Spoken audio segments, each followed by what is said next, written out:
I'm Butch Hendrickson. You're watching BATV, serious about business.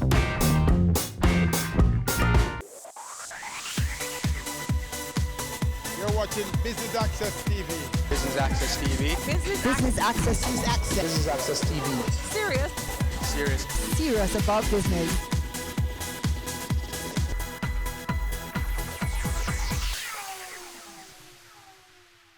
Crime, corruption, and criminal justice. AmCham, the American Chamber of Commerce, is shining a light on these topics here at the Jamaica Pegasus Hotel in a luncheon that's looking at how these affect Jamaica's trade and investment potential. I'm Elon Parkinson. Let's take a look at the highlights.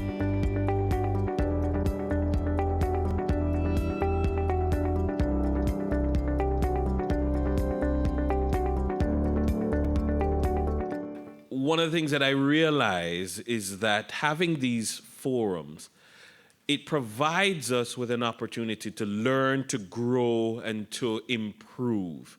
And all members should give your organization a round of applause. Put your hands together for it. For weeks, I was talking about business unusual. For weeks, that was the last one on the economy that you guys had. And I was in cocktail conversation sounding smarter than I am just by virtue of having been in the room. I'd like to thank everyone for coming out today.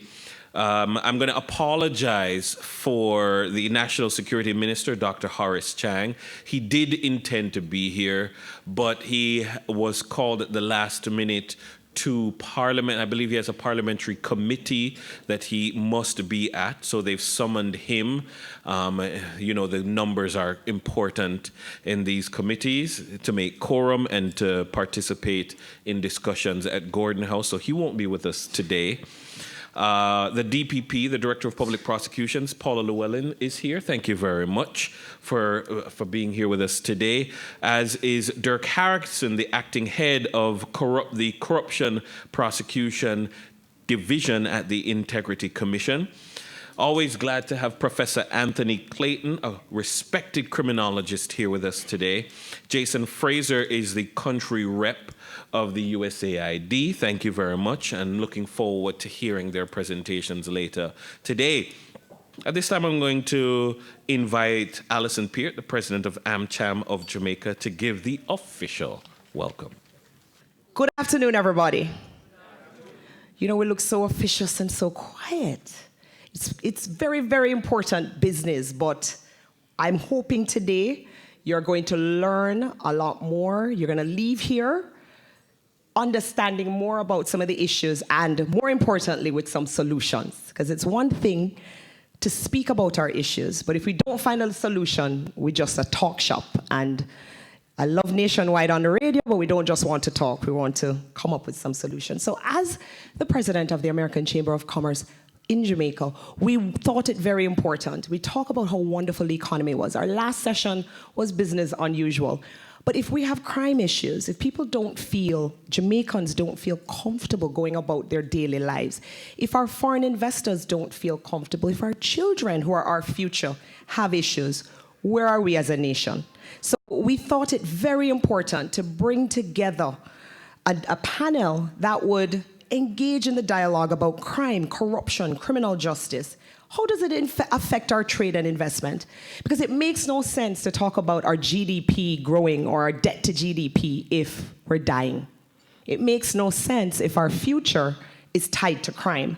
So this dialogue is very, very, very, very important, and I'm very happy you're here with us.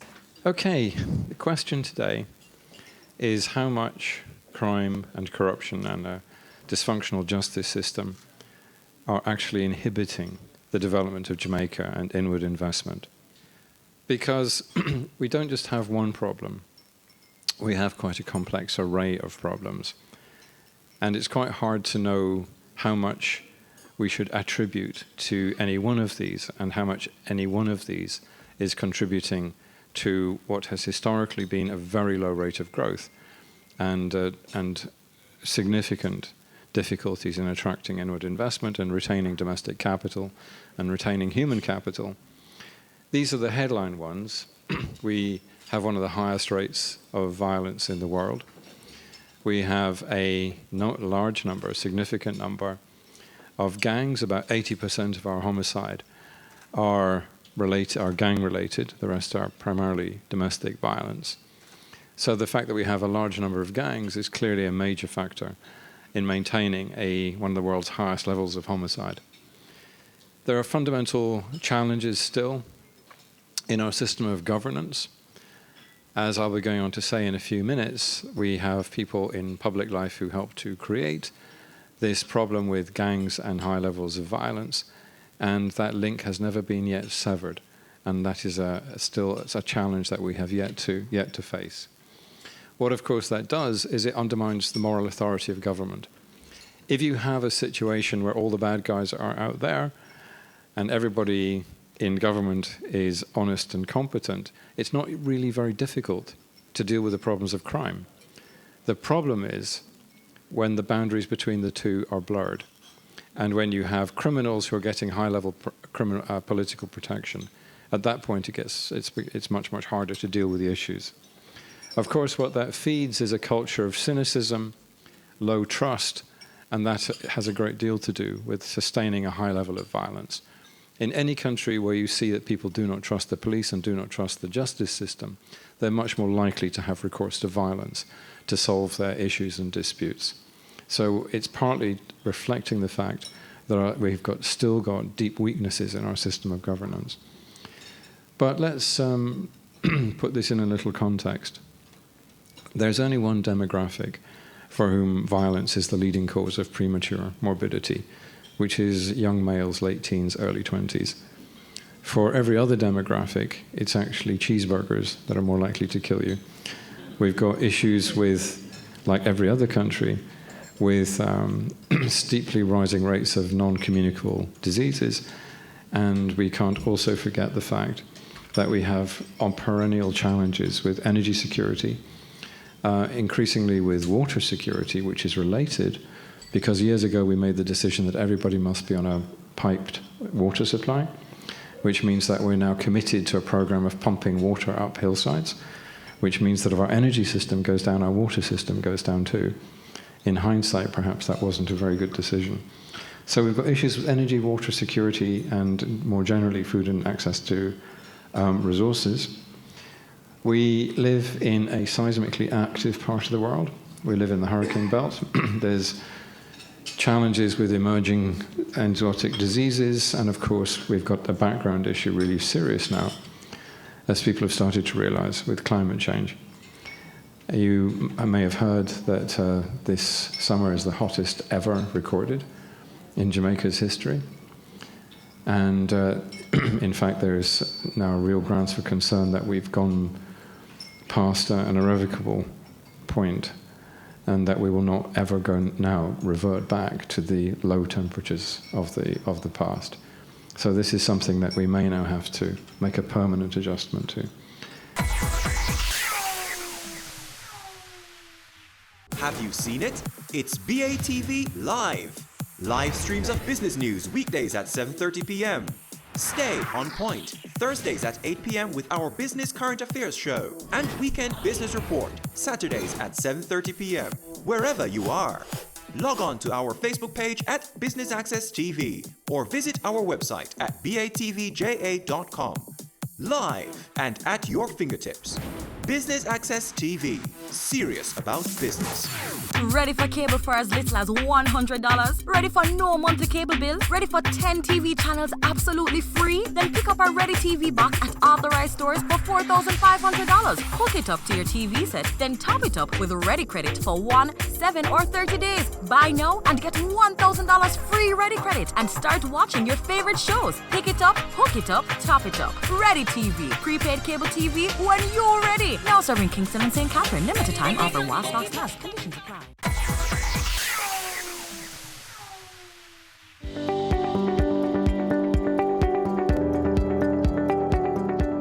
One of our highest priorities of the U.S. government in Jamaica is to work with our counterparts to interdict Jamaican and Caribbean-based transnational criminal activity. including narcotics and arms trafficking, trafficking in persons, and financial fraud targeting U.S. citizens. The U.S. government has also invested heavily in supporting anti-corruption initiatives with the civil society and Jamaican government, as well as supported improvements in the justice system. In total, the U.S. government invests about $12 million in security-related programming annually, which does not include all the various partnerships and collaborations that our various U.S. government agencies have with their counterparts.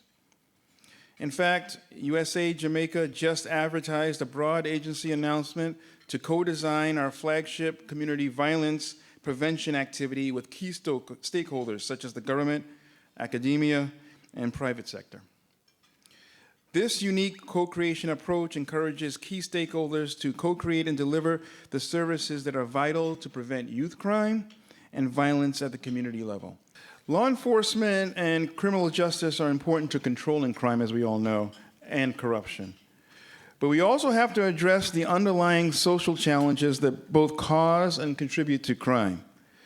Within the broad range of U.S. cooperation on crime, and this is where USAID comes in, we partner with the government and civil society on a range of programs to address the root causes of crime in Jamaica. So in the area of community safety and security, and building upon past successes with community-based policing, USAID focuses on the strengthening of community-based and civil society organizations, the promotion of community-driven activities, the development of long-term champions of a culture of lawfulness, and the enhancement of ministries, departments, and agencies of the state to be more community-oriented institutions. In this way, we believe that we contribute to building safer communities, strengthening social cohesion, and improving civic engagement participation. USAID also works with holistic youth-friendly approaches that aims to assist at-risk youth in becoming active citizens through the engagement of different social, educational, behavioral, and recreational activities. This approach includes 3 main areas regarding youth involved in criminality: prevention, intervention, and rehabilitation, including diversion activities as alternatives to traditional incarceration for first-time offenders. Youth also develop skills through educational programs which introduce them to fundamental concepts in business, economics, individual accountability, and entrepreneurship.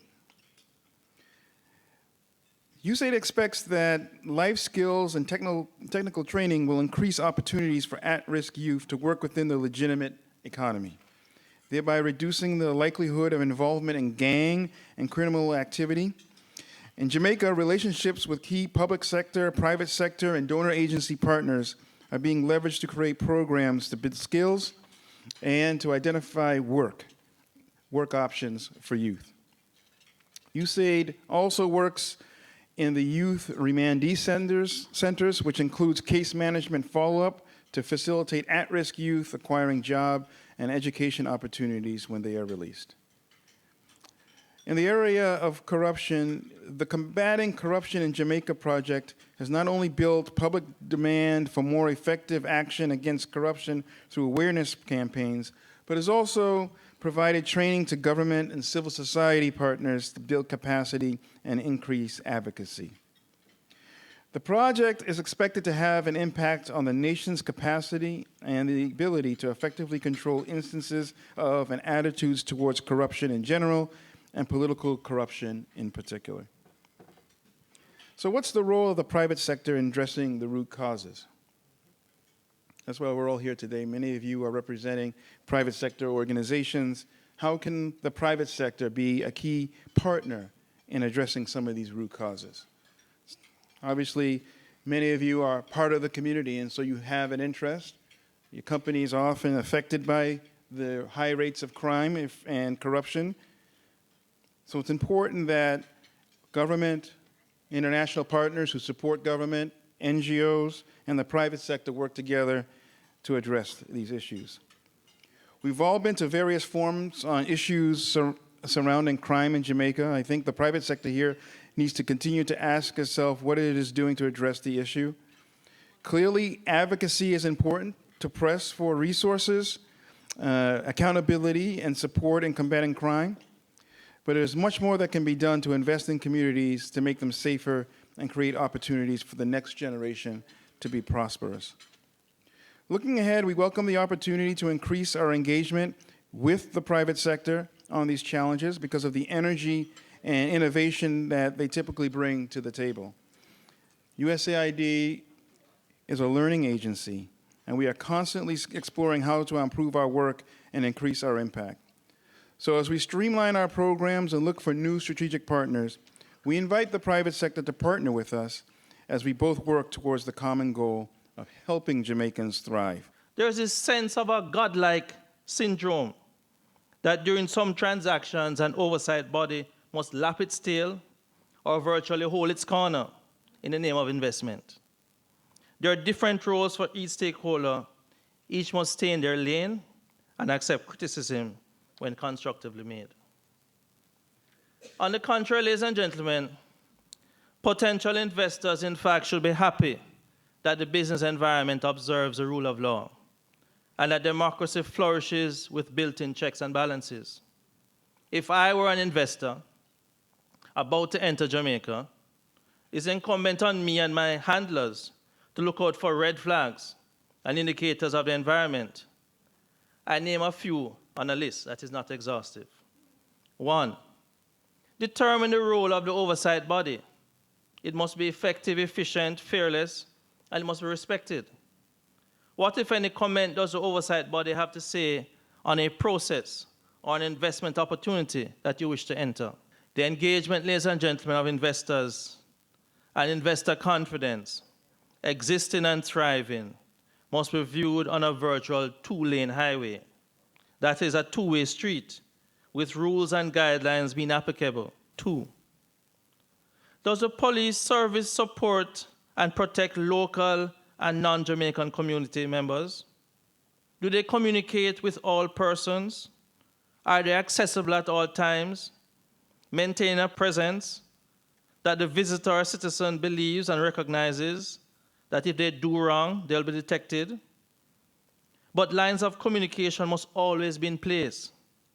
For too long in this blessed country, the notion exists that unless someone knows you and you not knowing them, nothing will happen. That needs to end.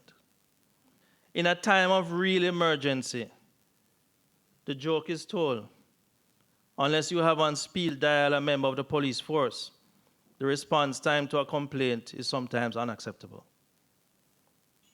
Another thing that I would think an investor would look for, there must be a criminal justice system that is efficient and effective, and we must congratulate the learned Chief Justice for the renaissance and the role of the DPP's office in the renaissance that is taking place now.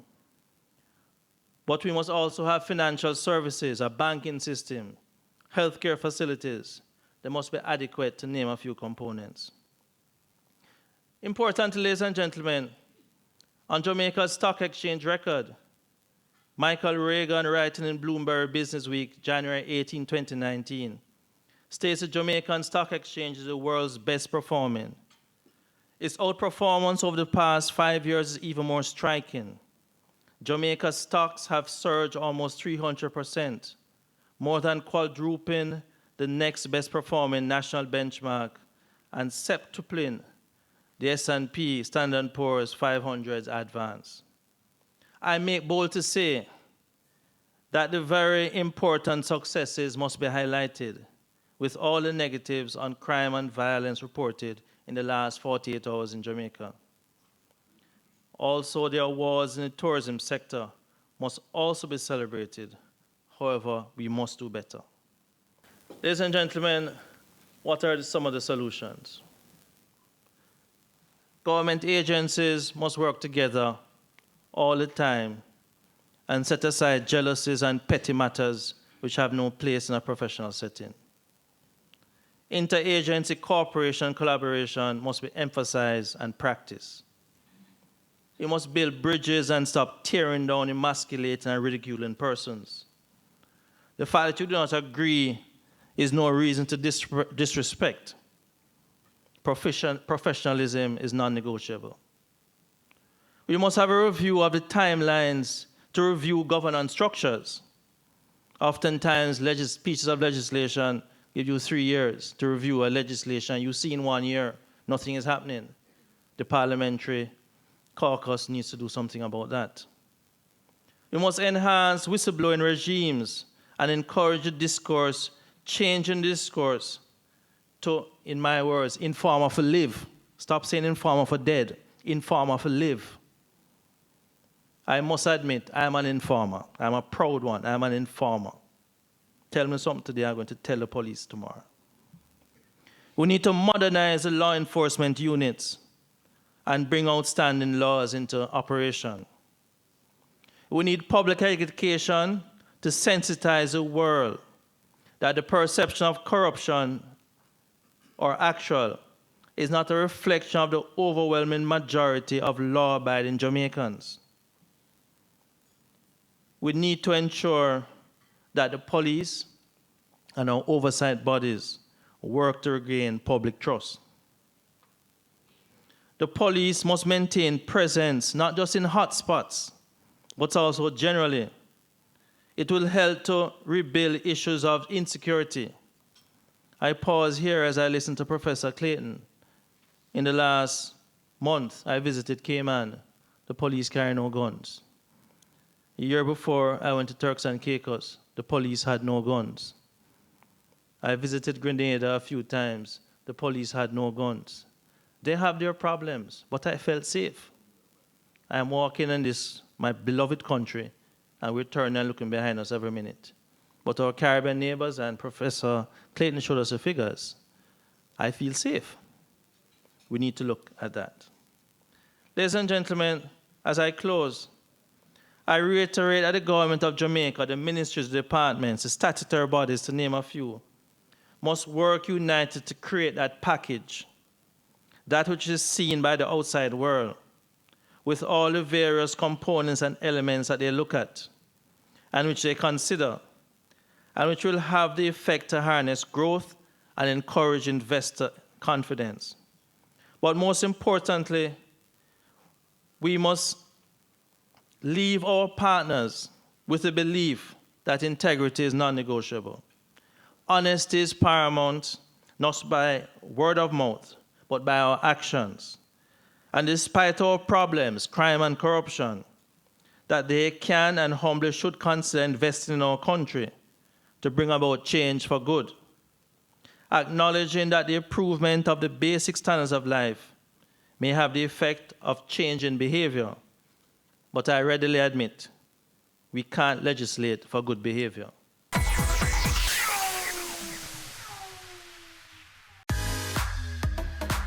It's the only show that traces the steps of professionals. From first and second form, I was involved in some club, some activity. Then gives information on exactly how to get into that same career. You do need a good grasp of English. And know you can branch out into whatever area you want to. Tune in every Tuesday at 8 p.m. for Career Moves and catch up on all our episodes at batvja.com.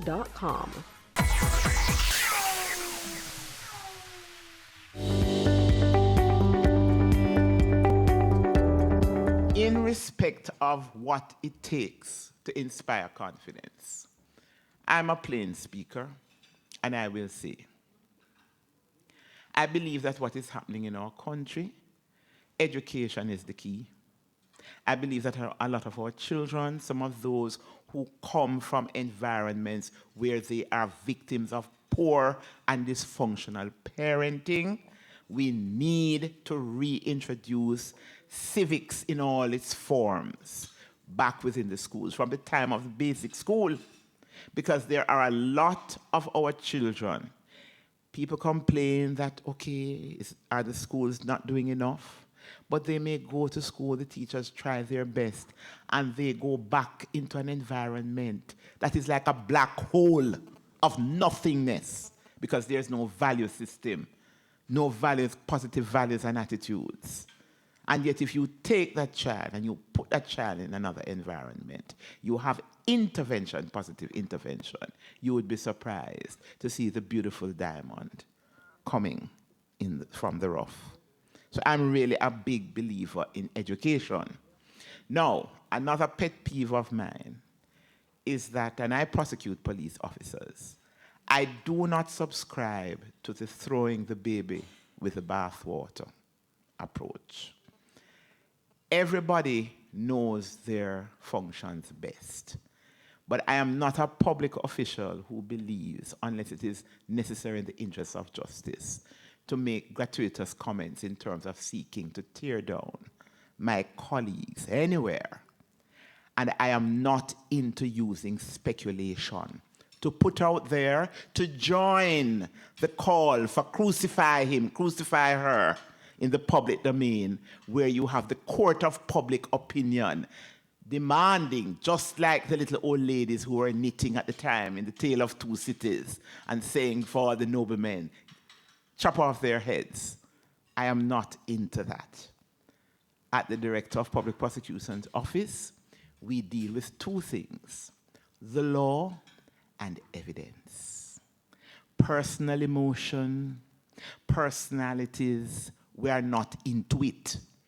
So even if the court of public opinion or any other opinion would like to see the guillotined head of an individual on a platter, if there is no evidence to prosecute, to mount a viable prosecution, then as a matter of law, we have to say so. And I will say, and it's the first time I'm saying it publicly, first time, and I say it with the greatest of respect, that this is why on occasion, when I've been asked privately, I have registered privately a concern when you have no firewall between agencies that both investigate and prosecute. Because if you are not careful, you run away in the court of public opinion, and the court of law has to catch up.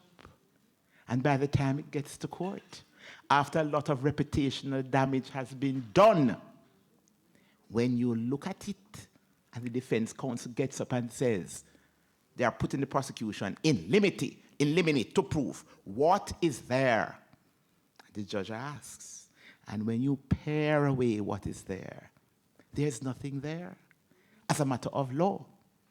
So sometimes in the court of public opinion, the members of the public would want to see one thing, but both the police and I know that in the court of law, it's either you have to have cogent, credible, reliable, admissible evidence. If you don't have it, then no matter how egregious the conduct of an individual is, then you don't have a case. Then you have to look at the second layer in terms of governance and accountability. And this is where public opinion, civil society can force the government of the day to make sure that all the particular oversight agencies, that they have teeth, that they are well structured, and that the will, the political will is there to make sure that the teeth are not rickety in the oversight agencies, but they can stand up. In other words, if you put a piece of cane in the mouth of the teeth of that oversight agency, the teeth won't come out. It is the cane that will suffer damage.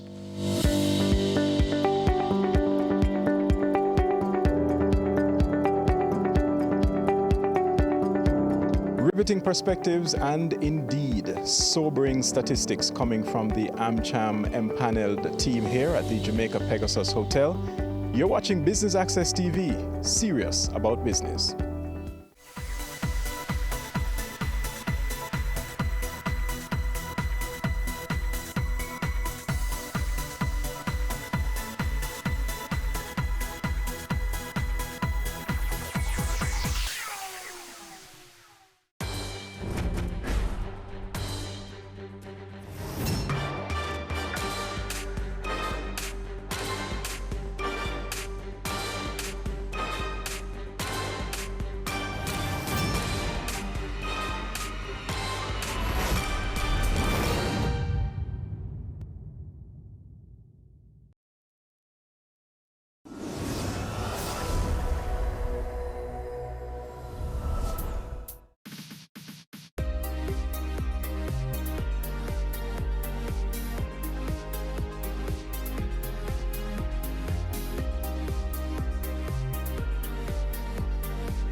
From working inside the office to outside in the fields, today we're unfolding a simplified process to getting it done. Hi, I'm Theodore Henry. Welcome to today's pages of the island's most informative magazine program. Here's an invitation to continue turning the pages with us just by staying tuned. How are you going with all of that? You're moving? No. I'm a passport I come for renewing, you know. But you want me to show me no in that way, it's full of crowd and the long line I take you all day. Make sure you walk with some food. And... No, man, things improve, man. Them have a lot of drop box so you can use inside. It's finishing in no time. Yeah, man, I'm not done. Yeah. And some food, man. Like this. A drop box. Transformation is happening across the public sector. Many services are now available online. We are building a better public service for all. Brought to you by the Transformation Implementation Unit.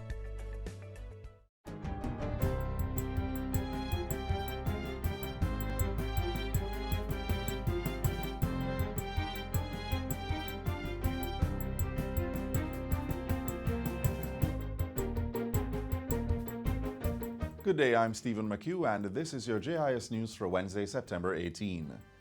Prime Minister Andrew Holness says murders and shootings have dropped by 73% in Clarendon and St. Catherine since the September 5 declaration of the states of public emergency for those parishes. He says there have been 4 murders in the area when compared to the 15 that occurred the week before the imposition of the special security measure. In addition, 100 persons have been arrested and charged for various offenses within the first 7 days of the states of public emergency in the parishes. The progress made within these police divisions must be allowed to continue. Mr. Speaker, we are fully committed to supporting our security forces as they seek to secure the peaceful existence, quality of life, and life itself for Jamaicans. Despite the successes, Mr. Holness says St. Catherine and Clarendon accounts for 28% of all murders committed on the island.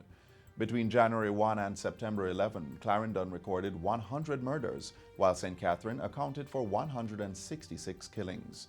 Police data show that the island recorded 948 murders between January 1 and September 16. There have also been 908 incidents of shooting for the same period. As he gave that update on Tuesday, the Prime Minister made the case for a 3-month extension of the states of emergency in St. Catherine and Clarendon. The House only agreed with a 1-month extension to October 19. In other news, Energy Minister Favoll Williams is insisting that Cabinet's recent decision to place the core functions of the Petroleum Corporation of Jamaica in that ministry will improve the sector's efficiency. At Tuesday's sitting of Parliament, Minister Williams said the new management arrangement would also result in cost efficiency. She said the move would allow government to have a more comprehensive grasp of the nation's energy sector. It will remove the disconnect that seems inherent in ministry-parastatal relationship. It will create synergies and completeness in the ability of the government to manage the energy portfolio. It will provide for one unified outfit for policy direction, program development, research and monitoring, and evaluation. She says the ministry will be working with the Public Sector Transformation Implementation Unit to review and recommend any legislative changes that would give effect to Cabinet's decision. The unit will be assisting the ministry to review legal requirements for transferring all assets owned by Petrojam Ethanol Limited and Jamaica Aircraft Refueling Service to Petrojam Limited. The ministry is being guided by the policy and principles that govern the transformation of public bodies, and we will work closely with the Transformation Unit and the staff of PCJ for a smooth transition into the ministry. Still in Parliament Tuesday, Minister with Oversight for Education Carl Samuda has ordered an immediate investigation into reports of schools collecting teachers' fingerprints. He says the matter will be discussed with the Jamaica Teachers Association and the opposition spokesperson on education. Minister Samuda's statement follows reports that some corporate area schools had been using fingerprint technology to prevent teachers from falsifying punctuality and attendance records. Mr. Samuda says the schools are operating contrary to the law and written permission must be sought from the ministry before such a system is implemented.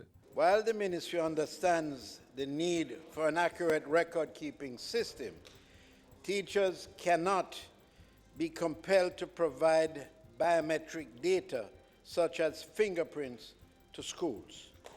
Section 3.1 of the Fingerprint Act directs that a person can only be compelled to provide fingerprints in specific criminal matters. Minister Samuda is urging school administrators to utilize other mechanisms to monitor teachers' attendance. Transport Minister Robert Montague says Jamaica is far advanced on legislation to create a regulatory framework that will facilitate the licensing of bunker operators and their vessels.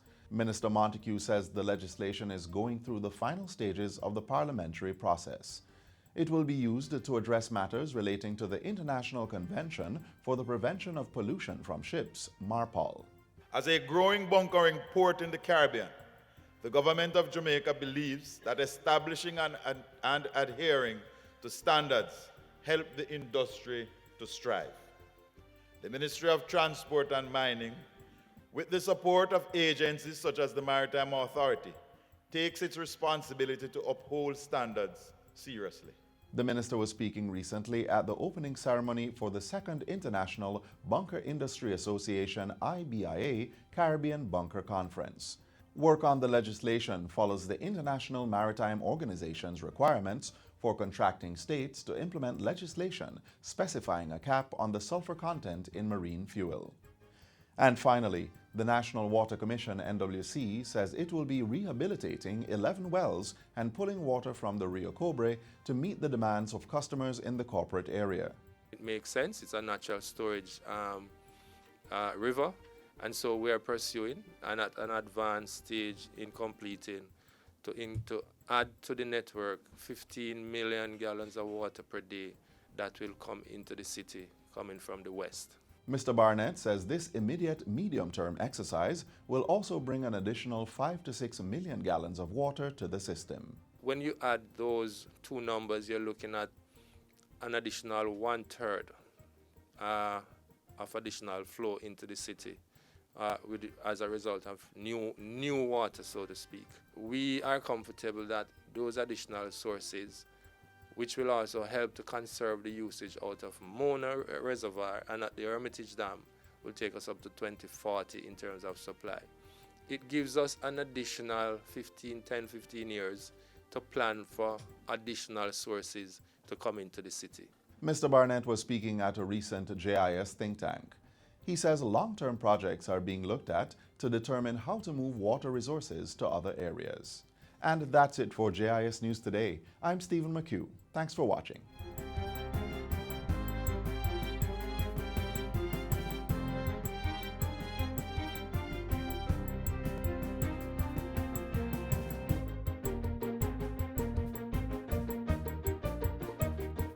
Imagine a year or two or few ago when you were starting your business. You remember the trips to several government offices and the long lines?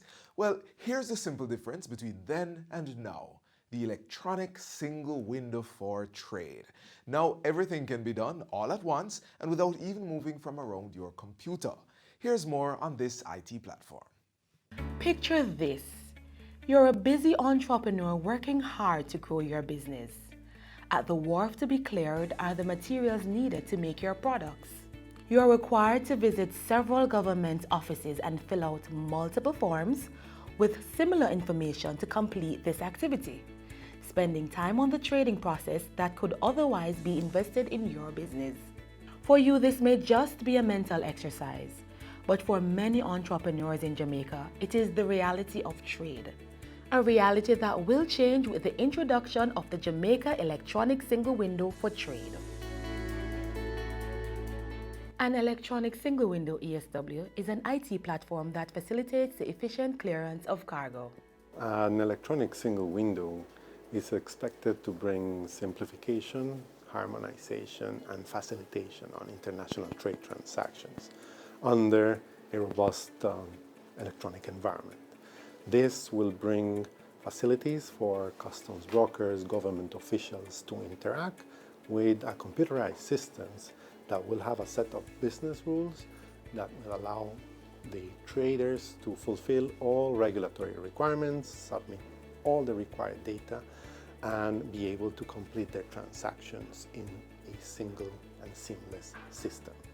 With that electronic single window for trade, clearly it's an electronic form, and that will be filled out one time at your convenience, online, and then behind the scene, the BRAs, the Border Related Agency, will collaborate to ensure that your application is accepted. The agencies connected to the system will be able to grant the necessary permits, licenses, and approval for the release of merchandise.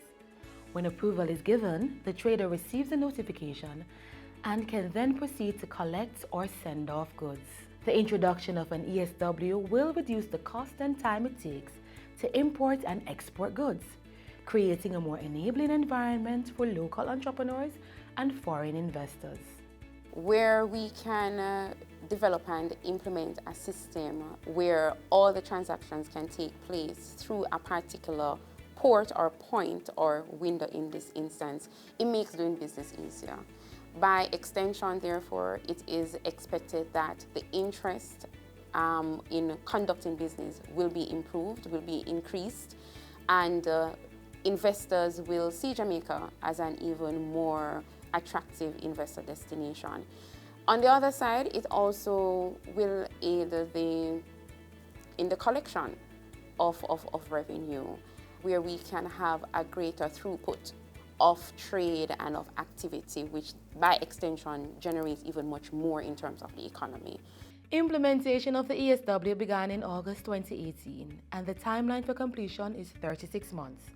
Over 20 border and regulatory government agencies will connect to the platform. The entity responsible for collecting revenue from trade, the Jamaica Customs Agency, is the lead implementing agency. The electronic single window system will be fully integrated, of course, with the Ascuda World system. They're both built on the Ascuda World platform. That information will be passed seamlessly from the electronic single window into the customs management system. And that, of course, reduces time and complexity, having a single point of contact and simplification of information. So that transparent environment, having that electronic track and trace, and of course, ensuring that persons are carrying out their functions within the agreed time frame. The ESW is projected to reduce the number of entities a trader comes in contact with from as much as 5 to 1. In the future, this is how a trader could be making arrangements for the clearance of goods.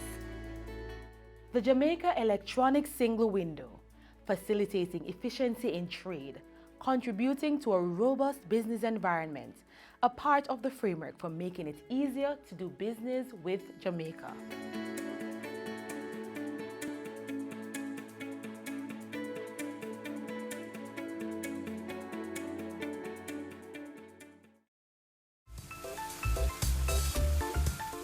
It can even be that simple for doing businesses in agriculture.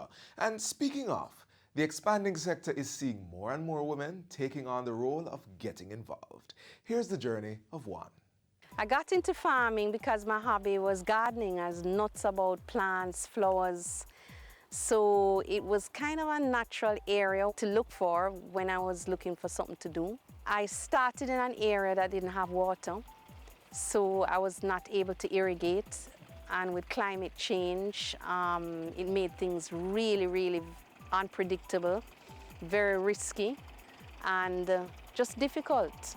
So I don't consider myself as having really started farming until I moved into this agro park, where I was able to irrigate and do things in an optimal way.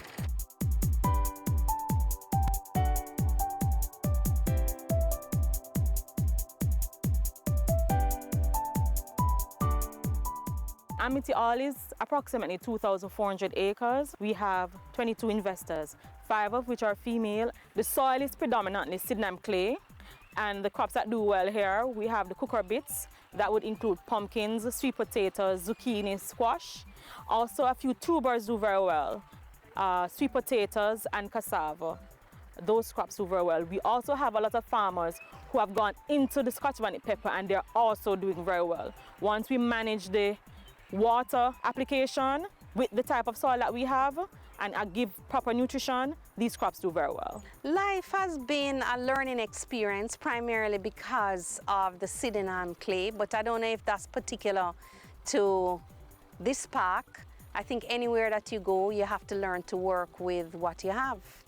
So it's been a learning experience, and but one good thing about it is that you see the rewards at the end of the day because you're able to irrigate or fertigate, which is fertilizing through the irrigation system.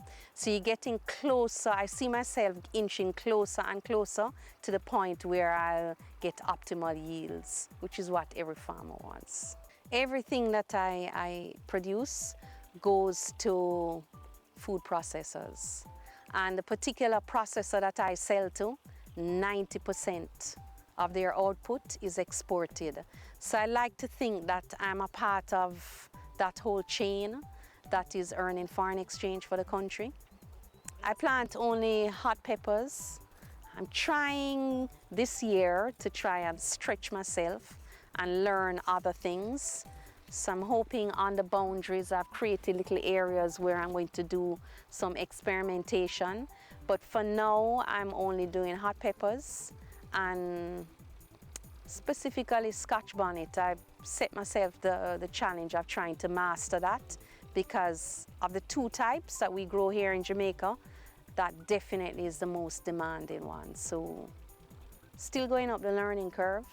I think the reason why I settled on peppers is because you can sell it. You don't have to scratch your head and wonder where you're going to sell it. Because most of the processors have back orders, export orders. And in fact, we've found ourselves in a situation in Jamaica where processors have to import pepper mash.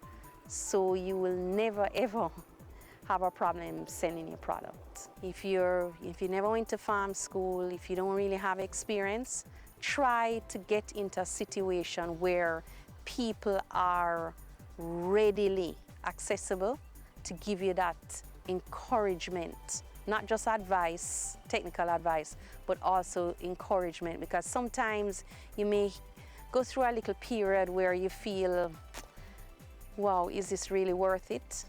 And that support is valuable. But that's one thing. In terms of practical advice, don't go anywhere without water. Just don't go anywhere without water. That's the mistake I made. And the second thing is try to farm reasonably close to where you live. Another mistake that I made, because how often you go to your farm, the hours you put in, it shows. The further away you live, you try and cut corners here and cut corners there, and it will show. When you come to Amityville, there are a few things. There are things here that can help to foster your production. One, we have a team of stakeholders working together to cater to your needs. We have the RAD extension officers, we have the persons from NIC, we have the team from AIC.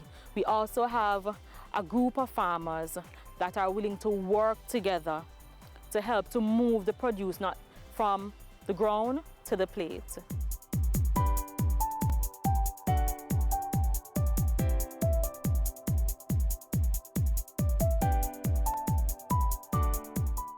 Did you know that the EU has been doing a lot of work in Jamaica? The EU provided some 23 billion Jamaican dollars to help people living in sugar-dependent areas. This means new houses for sugar estate workers, rehabilitated roads, improved schools, health centers, vocational training, business grants, and a wide range of action to improve the lives of people in sugar-dependent areas. Life sweet of it true with the EU.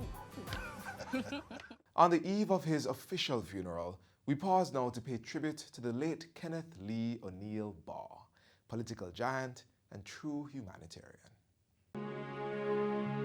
His life's work stands as an example to all. Dr. Baugh was really a gentleman. A man of great honor, integrity, dignity, great Jamaican. Dr. Ken Baugh represented the best of Jamaica.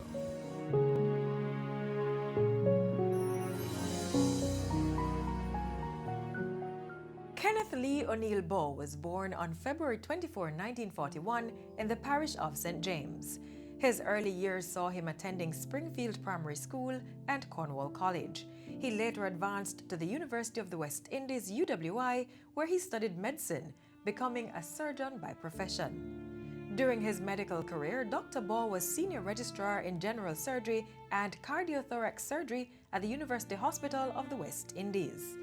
He was also consultant surgeon at the Cornwall Regional Hospital, where he later became the Senior Medical Officer and Chairman of the Professional Doctors at the hospital.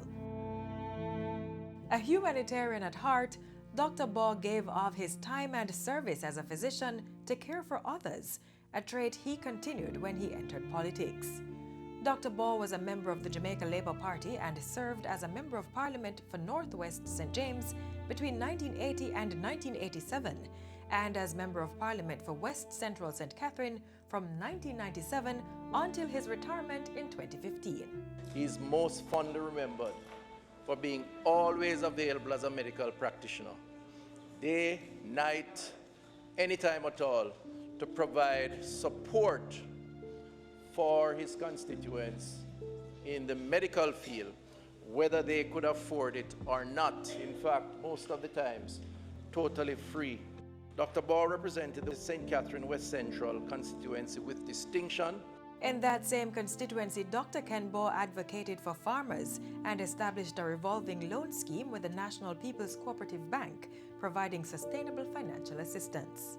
He also facilitated the distribution of power lines in communities and the electrification of homes through the Rural Electrification Program. Another legacy of Dr. Ball is that he championed the distribution of potable water in Kitson Town and its environs. In politics, Dr. Ball also served as Minister of Health from 1980 to 1989 and made great strides in advocating several health policies. Some of these include bilateral agreements that improved the primary healthcare system, streamlining systems for the procurement and distribution of drugs and supplies, and increasing the number of dental clinics to deal with oral health. He also collaborated with tertiary institutions to facilitate the expansion of manpower training at the basic and post-basic level.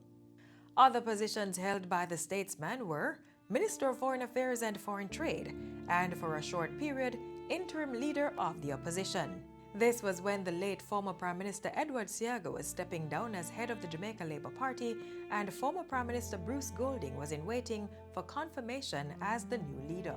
The question was, during the interregnum, who would be the leader of the opposition? And by consensus, all MPs at the time, including myself, agreed that we could entrust this position to Ken Ball. Committed to service, Dr. Ball was also Deputy Prime Minister of Jamaica and a Senator, as well as General Secretary and Chairman of the Jamaica Labour Party. It was marked by his calmness, yet firmness, and how he was able to bring contending sides together without damage to the organization. He was able to settle a lot of disputes in a calm, reasonable fashion that only a Dr. Ball could do. Dr. Ball also crossed the political divide to ensure Jamaica's best interests were represented. When I became Minister of Health in April 2006, he gave me about an hour after all the members left an overview of the Ministry of Health. As opposition spokesman on foreign affairs and foreign trade at that time, I brought to this House a resolution on Cuba, and Dr. Ball and myself sat together and worked through the resolution, making some minor adjustments, but he offered a solution to what all of us knew was the correct thing to do, but it was taking on a partisan flavor. This non-partisan position transcended to his advocacy of the most vulnerable in society. The situation, Mr. Speaker, of children being denied birth certificates because of the parents' inability to pay hospital fees must be discontinued.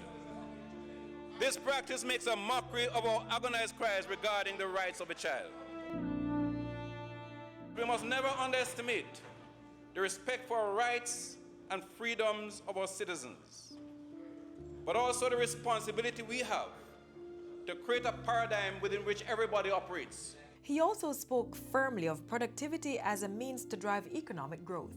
This is a challenge to us now, to utilize the assistance available to build capacity and to modernize our production, to increase that component of industrial activity in terms of our gross domestic product.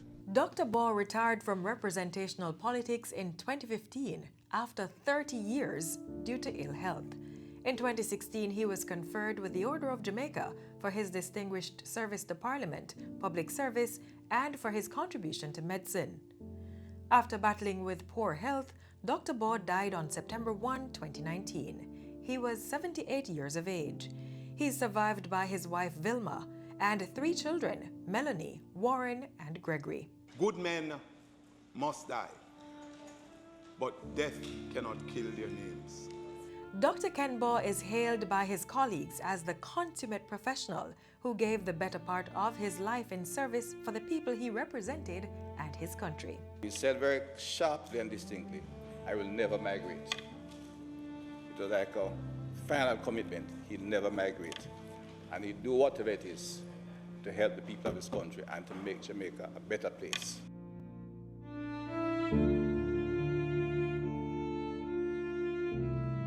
I think his reputation for decency and goodwill earned him the respect of all his colleagues within the House on all sides. He was not about power. He was about service. And that is, to me, the signal marker of his integrity.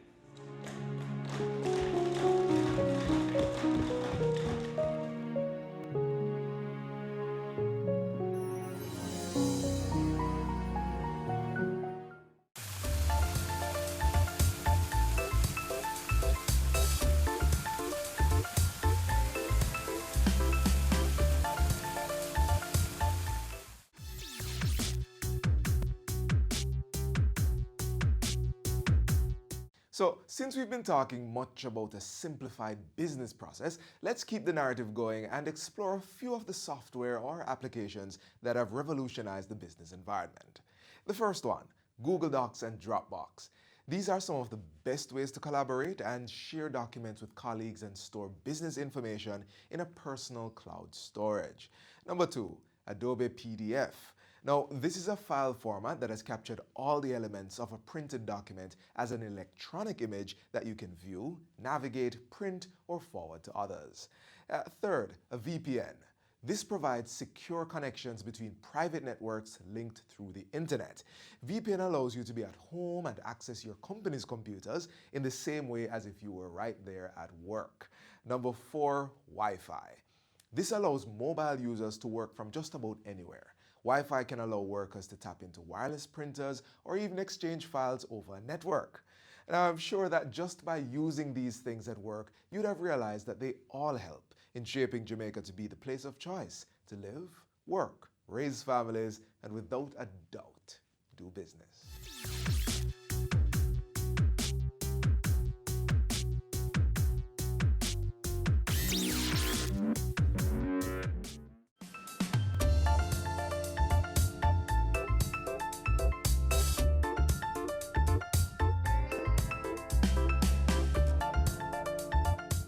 So we're closing the book for today, but that's only to make way for a new edition tomorrow. And if you missed any of today's happenings, you can watch it all again on our website or our YouTube channel. You can also follow the JIS team on our Facebook, Instagram, or Twitter pages. On behalf of the entire production team, I'm Theodore Henry. Take care.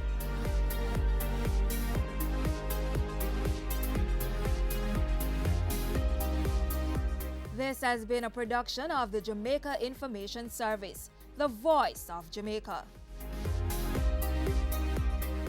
On this episode, Mackay talks to us about taking risks. I've taken some huge financial risks over the years, but I would say the biggest risk probably would be picking up and moving my entire life to Jamaica. The growth with ADS Global. ADS over the past 3 years has really diversified its model. And the biggest misconception that many may have about him, he finally puts to rest. I think the biggest misconception that people have is that I'm this, big businessman from the United States that's very well off.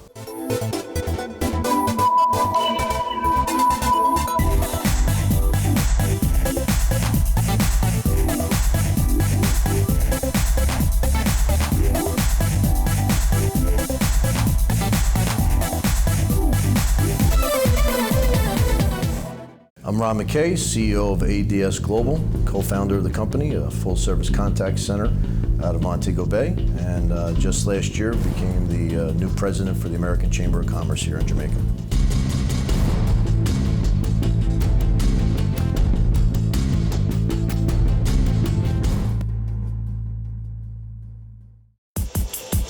Ron McKay's an entrepreneur that's trying to build a business, several businesses.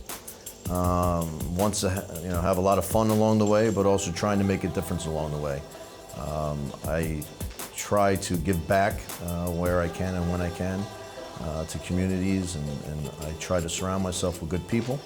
And I think when you surround yourself with good people, you can not only get ahead in life, but bring a bunch of people to get ahead with life with you. I was born in Philadelphia, Pennsylvania. Grew up, both sides of my family came from migrant families. My mother's side from Italy, my father's side from Scotland. Both sets of grandparents and aunts and uncles, we all lived within one city block in brick row homes. And eventually my father and mother moved out of the city into the suburban area. Grew up at the Jersey Shore on the beach. Grew up a major sports fan of the Philadelphia teams. And essentially, my parents instilled in a very young age in me that you're gonna have to work hard for anything that you want to accomplish in life. They were both self-made people. My dad went through university on the Army bill for scholarship after being in the Army, and was at night work, actually raising two sons, and I was actually at his college graduation. My mother was a school teacher for 35 years, Catholic school teacher. And matter of fact, she was my 8th grade English teacher at one time, which was my toughest grade I ever got.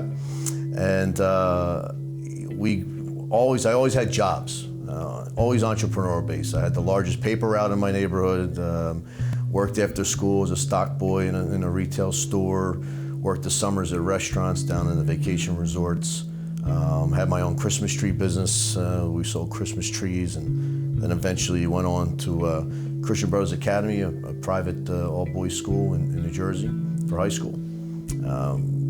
Really, that's when I started to really learn some good values about, leadership, values and friendship, surrounding yourself with good people. And then went on to Villanova University outside of Philadelphia. Got into the real estate business while I was still at school.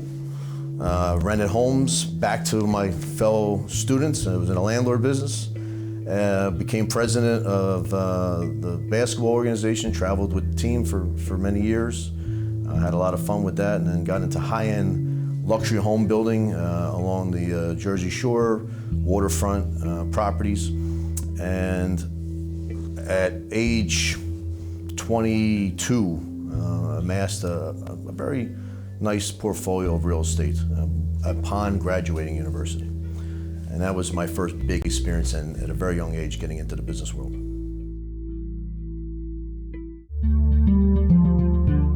I think the motivation for me was my father was a self-made business person, but he always worked for a big corporation. And growing up, he worked hard to give his children a great education and give his family a great home, and instilled those values in me. But also, I didn't get a chance to see him a lot. He was always traveling, or he'd come home late at night tired. And so at a very young age, I didn't want to go the traditional corporate business route, like most 95% of my friends graduating and on-campus interviews. So at a young age, I was always looking for something I could do for myself. And that's where the entrepreneurial spirit came in. So that, you know what, sometimes you might have to work 60, 80 days a week. You might work 3 weeks without a day off. But then at least you're doing it for yourself and you're dictating the pace of where you go in life. I have a younger brother, 4 years younger, lives still back in the Philadelphia area, and comes down to Jamaica a couple times a year, loves it down here. I have a lot of adopted family from the States because they all want to come down to Jamaica and then enjoy the weather. But yeah, just him and I, as far as a direct sibling. I got out of the real estate business not by choice. There was a banking crisis in the United States in the early 1990s. The savings and loan industry crashed, and basically real estate development became into a recession. I achieved success so fast and so soon at such an early age that I really never went and had to work within any type of structured framework, 9 to 5, or commute on a train, or travel with a car like a lot of my friends had done out of university. And I made my own schedule.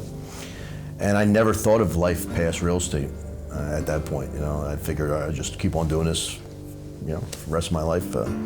And so when that came down, and I lost everything, I felt like I had failed because I didn't have any type of plan B. It wasn't about failing in real estate because there were a lot of intangibles that much bigger business people than me in the business their whole lives, went under, bankrupt and things like that, and the government had to come in and redo the entire banking industry. I just felt like I had no vision to say, well, what if someday this isn't working? What would I do next?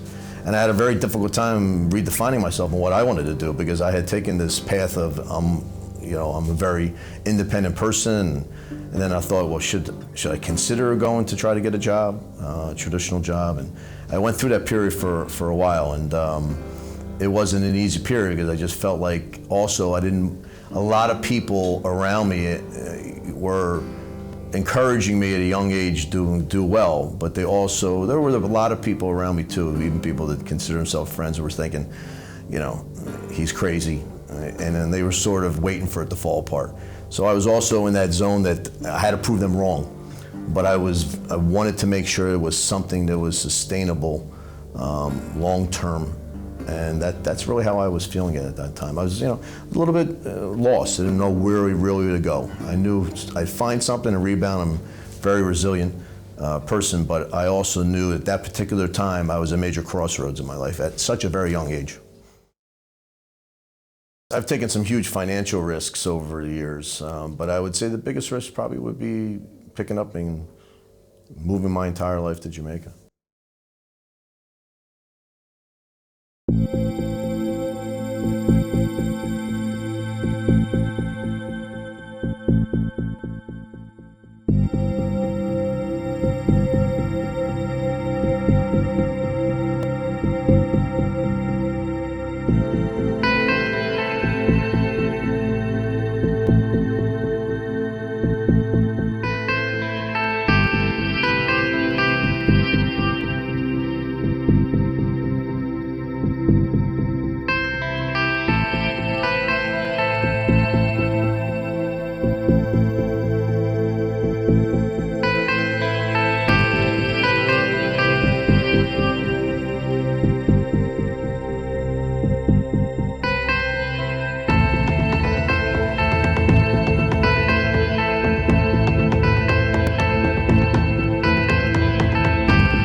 Sundays at 4:30 p.m. It's all about Home Sweet Home. Get your half-hour dose of the business of real estate, from laws and concepts to reality, building, buying, or renting. Or what about trends in decor or renovations? Home Sweet Home will keep you up to date.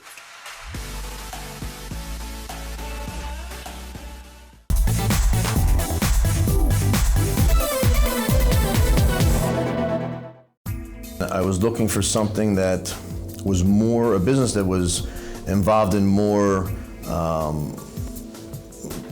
context that you could have more of a service-based business versus tangible assets like real estate. Something you could liquidate, something you could create a value towards in a much easier fashion. And at that time, they were breaking up Ma Bell in the United States, all the big telephone companies. And they were opening up opportunities for entrepreneurs in the telephone business. And I had done some research, and I got involved with a company called Ameribox, and they introduced the very first prepaid phone card to the United States. And I bought the distribution rights for Pennsylvania, New Jersey, and over a course of 3 years, we ramped that company up, pioneered the entire industry. Before then, the prepaid phone card didn't exist, and we sold that company off. And during that time period, got to meet a lot of celebrities, a lot of athletes, and I saw the power of merchandising by getting licensing agreements. We had agreements with the NFL players of football. We had Elvis Presley Enterprises, all these different images that we would put on the cards, and that's how we drove our marketing. So I approached a bunch of the former NFL football players to say, why don't we start our own telephone company? And we started Eagle Communications out of Philadelphia, and that was my first real company that I owned myself, and it was like a full service, like a small Digicel, small cable and wireless in the Philadelphia area. I've taken some huge financial risks over the years, but I would say the biggest risk probably would be picking up and moving my entire life to Jamaica, because I had risks beyond just business. We moved to the Caribbean. The business moved probably about 14 years ago now, where we moved into the Eastern Caribbean. We built the very first call center in Guyana. We were the first privately funded call center company in Eastern Caribbean in St. Vincent and Grenada, and worked a little bit out of Barbados. And then eventually, 9 years ago last week, we came up to Montego Bay. And then 6 years ago, one of the three partners passed away, and I decided to take a risk financially to buy his estate out and become a majority shareholder in the company. But I also knew to do that, I couldn't be commuting back and forth to Philadelphia and come down, because I used to run the client relations, the sales, the marketing, and we had a small office still up in Philadelphia. Then I realized I had to be very hands-on here to build the investment, protect the investment. And that was a big thing, because you're at that point in my life, I just turned 40, and to get up, I always traveled, but to really live somewhere totally different, I would say that was the biggest risk I ever took. How we formed America Direct Services, ADS, at that time was we wanted people to know that even though the facility is outside the United States, everything is still directly tied to American operations, technology, account management, finance, the owners. So there was really a brand called America Direct Services, to try to overcome at that time the challenge of people not wanting to give you business if you weren't located in the United States. And that's how we formed America Direct Services. Number one challenge was the price of data connections and broadband back then. When we first came into the Eastern Caribbean, cable and wireless had a monopoly. There was no Digicel, there was no Flow, Merit, Columbus. Our data connection was for what they call an E1 to the United States was over $30,000 US a month. So think about how much the prices have come down. To run a quarter-mile fiber or a quarter-mile conduit to your building, because they didn't have network like now, that would be $250,000 US just to do a quarter mile. So you had big, big infrastructure challenges in the middle and during then. And then the other thing was, as a whole, the Caribbean was moving from an agricultural, manufacturer-based labor force to a service-based, with tourism originally being the original flow, but the countries we were in weren't big, huge tourism-based products in the Eastern Caribbean. Of course, Guyana not really being in that sector. So you had the challenge of the workforce understanding and educating and creating a pipeline of educated employees that understand the difference about working with a product or something they hold or out in the field or something, and working behind technology, interfacing with people all over the world that they may never meet. So that was a challenge also. And I think just as a whole, living away from the United States of America and things you just become accustomed to every single day that you don't think about, you need to think about. I mean, even to this day here, you know, things that you just take for granted elsewhere, it's not part of your routine. You don't have to think out about how to overcome it here, you know, and throughout the, you know, developing worlds. They become part of your checklist that you need to do for the day. You know, so those have been big challenges.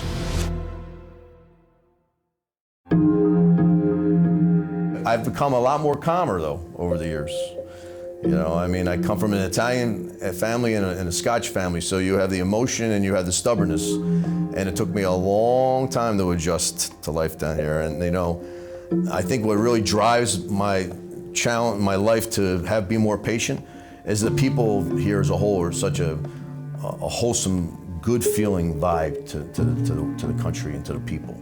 And I enjoy that. I enjoy the people factor. ADS over the past 3 years has really diversified its model. We've gone from traditional call center services from one building to 2 buildings in Fairview and Freeport and Montego Bay, to now offering traditional back office, BPO services. We do database management for Fortune 500 companies all over the world. We've now got into marketing for the tourism industry.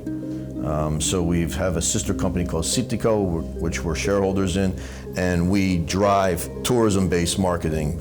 One of our big clients here locally would be Palladium Resorts and Lucy. We also have clients where we've done now customized loyalty rewards programs.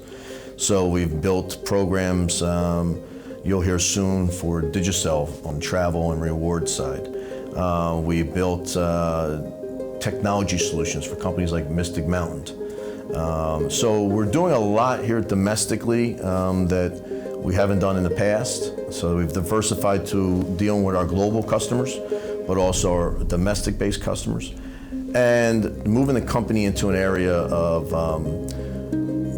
back to really where I started, really, which would be, you know, the next, you know, tech-driven, the next growth area, but also taking the skill sets of what we are as a company and making sure we're putting the company in the right place for success. And that's, you know, a big reason why we got into the tourism-based part of the marketing business of the call center, tying in call center skill sets to tourism marketing, was that I saw a sales force, or I saw a skill set in my labor force that was comfortable. It was in their comfort zone to talk about tourism. So why not have a call center that's marketing tourism? Because now you get the best of both worlds for me as an owner to drive more business. So the tourism aspect, loyalty rewards, back office, database management, you're going to see a lot of that coming out of ADS. Social media management, business-to-business social media management, not what's going on Facebook and people having parties and posting photos. Taking people's profiles, market research, and saying, okay, you're trying to reach this particular type of person. I'm going to pull that data from the social media arena, like companies like LinkedIn and things like, and give you targeted customers. I think the biggest misconception that people have is that I'm this, you know, big businessman from the United States that's very well off. They say it takes a village to raise a child, but the world will one day need the leadership of that child. The time you spend with your child matters. It stimulates their minds and shapes the way they act. Talk with your children. Help them to better understand the world around them and to value what is truly precious. Above all, the most valuable gift you can give them is love. Play, talk, teach, love. Take the time. It makes all the difference. A message from the Parenting Helpline and Ad Council Jamaica. Caring Hands Season 3 continues to effect change in a changing environment. Many of us were raised by grandmothers, right? So, I mean, we know the wisdom that these people have. Going beyond business. The little leaders of today are our leaders of tomorrow. And with the proper education, we'll have very good leadership coming from that. That's Season 3 of Caring Hands, creating change and shaping lives, every Sunday at 5:30 p.m. on Business Access TV.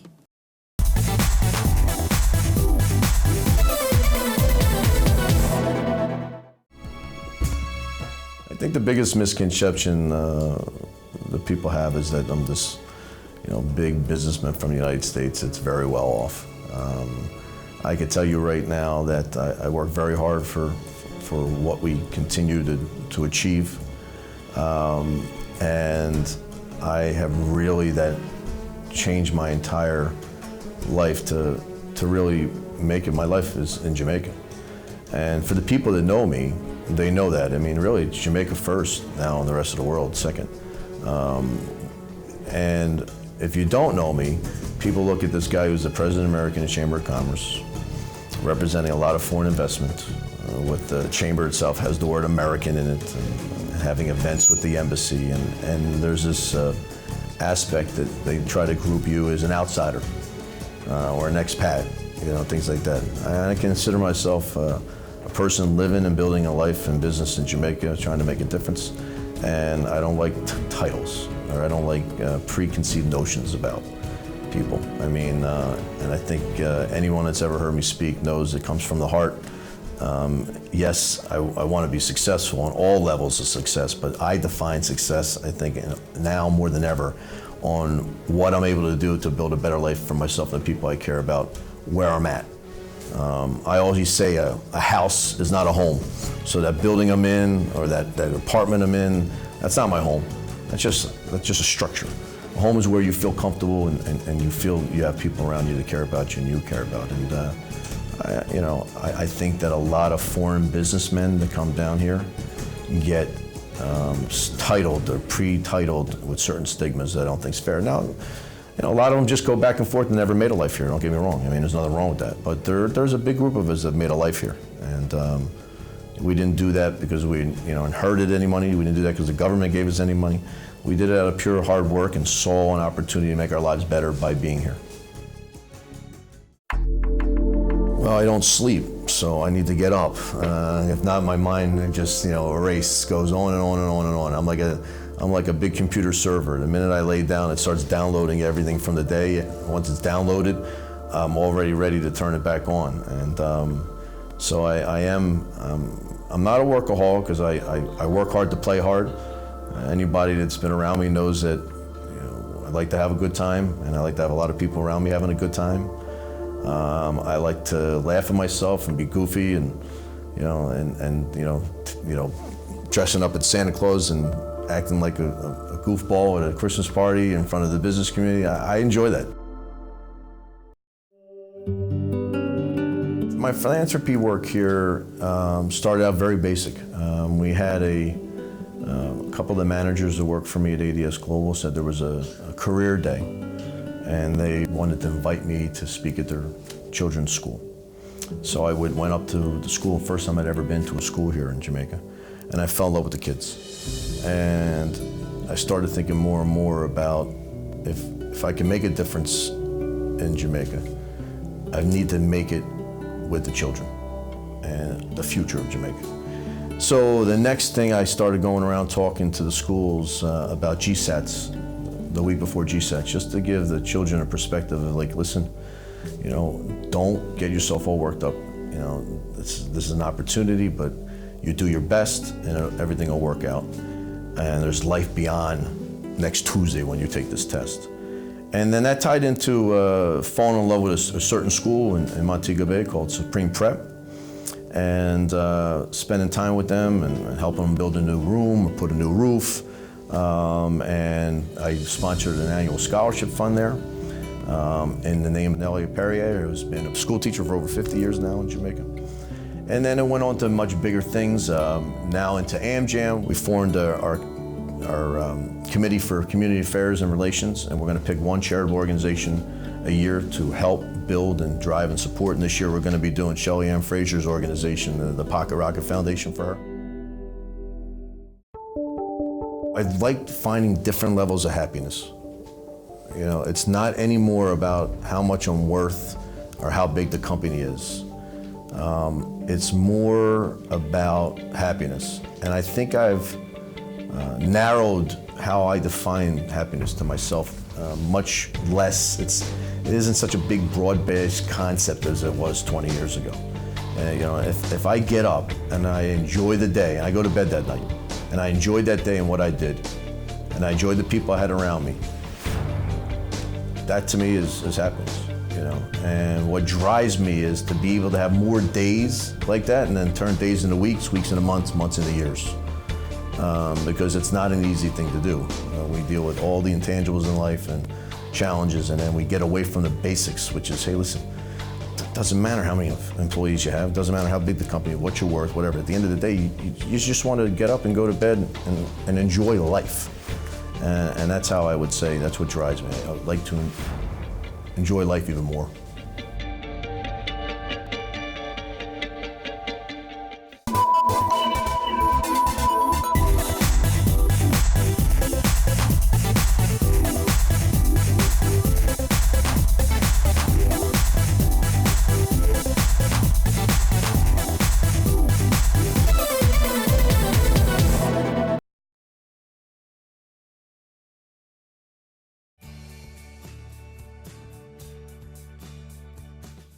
The Jamaica Stock Exchange wishes to help to develop the social sector.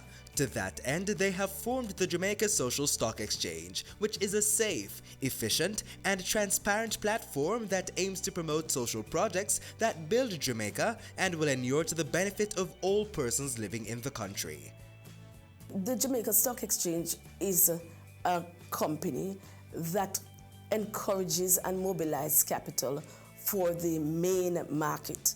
And that is the market that is not the social sector. Now, the Jamaica Social Stock Exchange is really geared towards the social sector to help to solve social problems in the field of health, education, about children, environment. Those are some of the things that we consider social problems. And so it is to mobilize the capital, allow persons who have a desire to invest in a social good, to invest in the social stock exchange. It is designed in two parts. In phase one, where we look at social investment, and phase two, where we look at social impact investment. Now, in phase one, really what we are saying is, it is donation. An organization will have a social issue and design it into a project or a program and invite Jamaicans or persons within the diaspora or the entire world to fund this program. Now in phase two, you're going to get a return on investment which is not social. You will be getting shares, natural shares, as you would get if you invested in the Jamaica Stock Exchange. And what you'll get is a return on capital, which is possibly dividend or an appreciation in that share. The Jamaica Social Stock Exchange does more than ask for the funding of these programs, but goes beyond that in terms of monitoring, ensuring that these programs are meeting the targets and the reason for them to have asked for funding in the first place. When we look at this new sector, it is important because holistically, if you do not look on the social sector, you do not improve the other sectors. We want to encourage all businesses in Jamaica to have a corporate social responsibility because it is good for encouraging and the growth and development of businesses.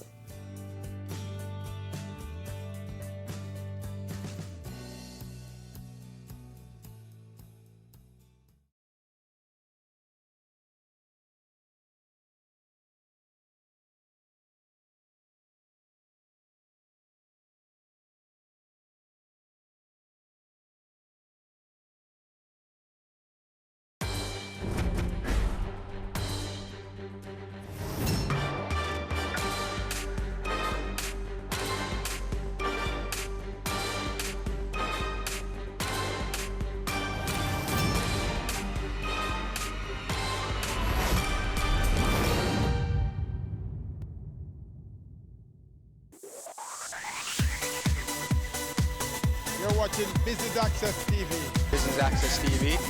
Business Access. Business Access TV. Serious. Serious. Serious about business.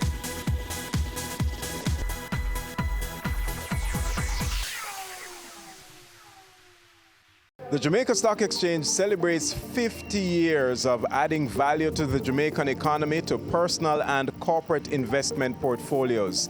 Tonight, the stock exchange looks back from 1969 to 2019, where it has been hailed the world's leading stock exchange. I'm Elon Parkinson. This is Business Access TV, serious about business.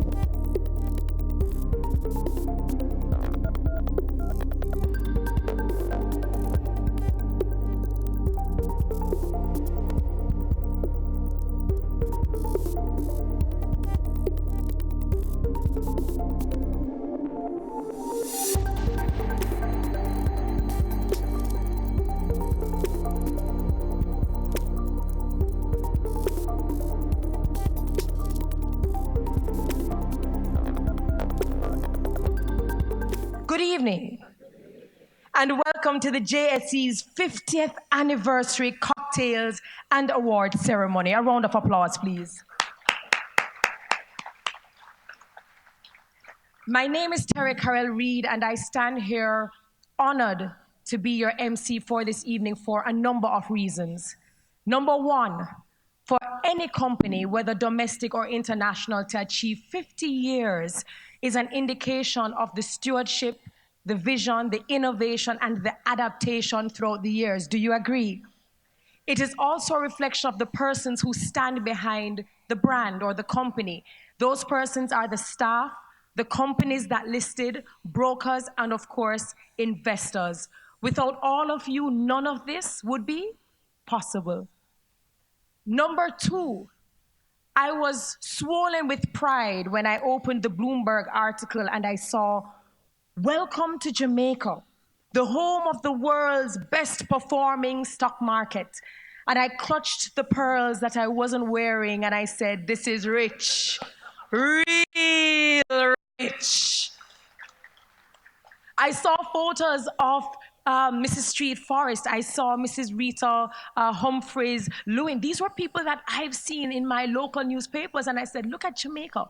Very small, very obscure market. So I stand here honored to be the MC for a company that is a nation builder. Lastly, I'm happy to stand here because years ago I was financially illiterate. Saving, yes, because most of us as Jamaicans, that's what we do, right? We save, but we don't necessarily know about investment. And my best friend came to me and he said, "Terry, with all the saving that you've been doing, I think you should make your money work for you. I think you should invest." And I said, "But no, investment is for rich people, money people," which I'm not. But I'm grateful for my broker, Ryan Strong, who introduced me to the Jamaica Stock Exchange, introduced me to companies listed, and now I stand here with a portfolio that has moved from being very, very, very, very conservative to being moderately risky. And on my daughter's 7th birthday, I awarded her, I should say, I gifted her her own portfolio. So you see, thank you very much. So I stand here not just as your MC for this evening, but I stand here as a very proud Jamaican. I stand here as a shareholder, and I stand here as an empowered citizen, changing the way my generation will think when it comes to handling and investing money. So thank you so very much for being here. We have a fantastic evening lined up for you. It's with a sense of pride, nostalgia, and eager anticipation that I welcome you here this evening. As I contemplated my welcome to you, the single most important element of our journey, that's the 50th journey, that resonates with me is that since 1968, we have come this far through teamwork, perseverance, and a deep understanding of our mission. I believe it is an understanding rooted in the fact that the exchange's success is not singularly for shareholders, the government, or the financial community, but for the entire Jamaica. I did not have to go very far to find a poem, a quotable quote, or the words of some famous author to communicate what has been our reason for being for over these 50 years, as our jingle that one hears when you call the stock exchange says it all. 50 years of practicing transparency, integrity, and efficiency to protect and advance stakeholders' welfare, the Jamaica Stock Exchange.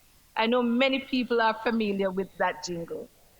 JSE for you and me, benefit from listing and investing, Jamaica Stock Exchange. This is a call that we have been making over the years to encourage investors, to encourage companies, to encourage Jamaica to see the stock exchange as the vehicle for wealth creation.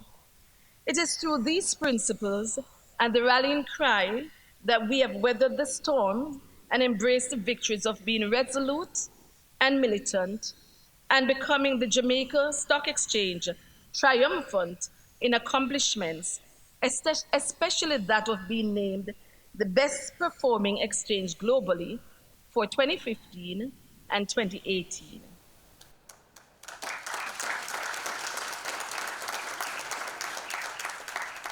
Indeed, we are little but tallow. A journey of 50 years is a blessing. We thank God for the lessons learned, the experiences gained, and the wisdom that comes through the process of perseverance and tenacity. From a paper-covered meeting table at the Bank of Jamaica to an efficient computer-based network system that is linked into an electronic trading platform where transactions are automatically matched and settlements are processed in a paperless environment. And to our credit, we did that before the New York Stock Exchange.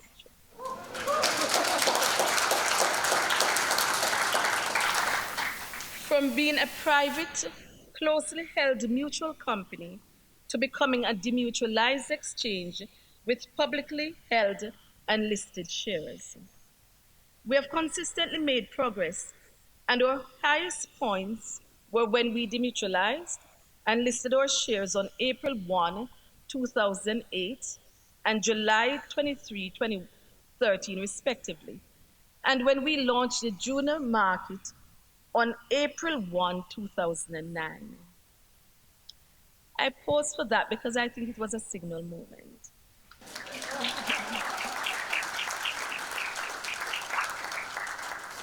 These occasions signal a new era. In the case of demutualization, we separated the regulatory arm of the exchange from the commercial functions, so as to eliminate any perception of conflict of interest and to ensure a fair, orderly, and transparent market for shares and other securities traded on the market. This has brought a high degree of confidence to the market. In listing our shares on the exchange, we expanded our ownership base and subjected ourselves to the same rules and regulations governing other listed companies. And that was hard, because some of the times when you are regulating, you don't know how hard it is until you actually start doing it yourself. Finally, in launching the junior market, we provided greater access to capital, which encouraged and expanded investor base. These experiences have strengthened our core. The progress we have made was not achieved without setbacks and challenges, and the path we have clearly charted over the years for further expansion of the capital market locally, regionally, and globally is oftentimes slow and painful. However, our pledge to you going forward is that we will continue to seek out and deliver market opportunities in a deliberate and constructive manner, exercising good judgment as we seek to expand our markets. In the words of Coffee, I told you we are young. Gratitude is a must. We thank God for the journey, the earnings, and just for the plus. gratitude is a must. Once again, welcome. I invite you to enjoy the rest of the evening's proceedings.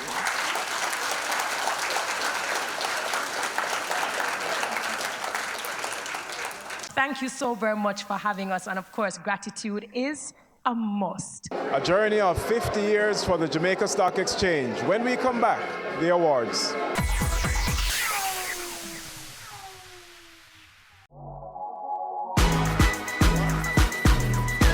The Good Life, your trusted source for useful health and wellness information, lifestyle tips for the mind, body, and soul.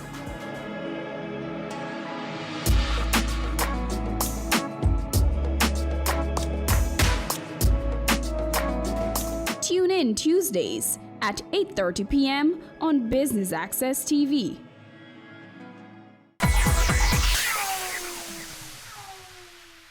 So we have now come to the awards presentation segment, and I invite the great Mr. Michael Anthony Cuff to join me on stage, and together we'll present the awards, which will be done in 3 categories. Please make him welcome. So we have 3 categories: the 60s, known as the formative years, the 70s to 90s, the shaping years, and the millennium, the technological era. This is the period of ska music in Jamaica and the birth of the Jamaica Stock Exchange. Absolutely.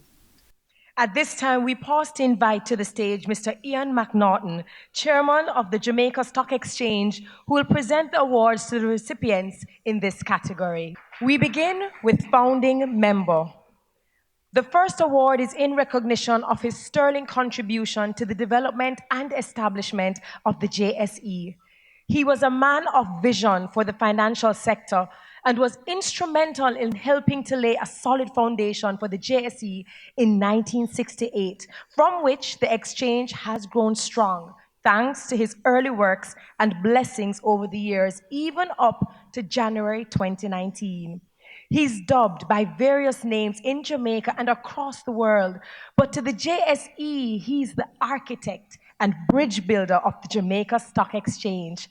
The JSE is proud to honor his name, his undeniable legacy, and his vision that formed the JSE to becoming the #1 stock exchange in the world, not once, but twice.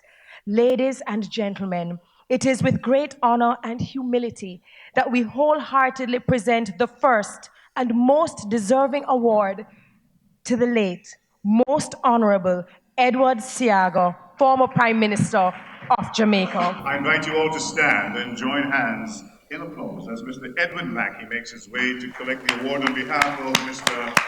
Seaga. We now move to the affiliated companies. Now, the second set of awards will be presented to 5 affiliated companies that were instrumental in contributing to the development of the JSE by providing persons to serve on the board. In no particular order. Terry? The first award goes to the Institute of Chartered Accountants of Jamaica. The second award goes to the Bank of Jamaica. And the third award, the Ministry of Finance and the Public Service. And award number 4 goes to the Private Sector Organization of Jamaica. We move to the next category, listed companies since inception.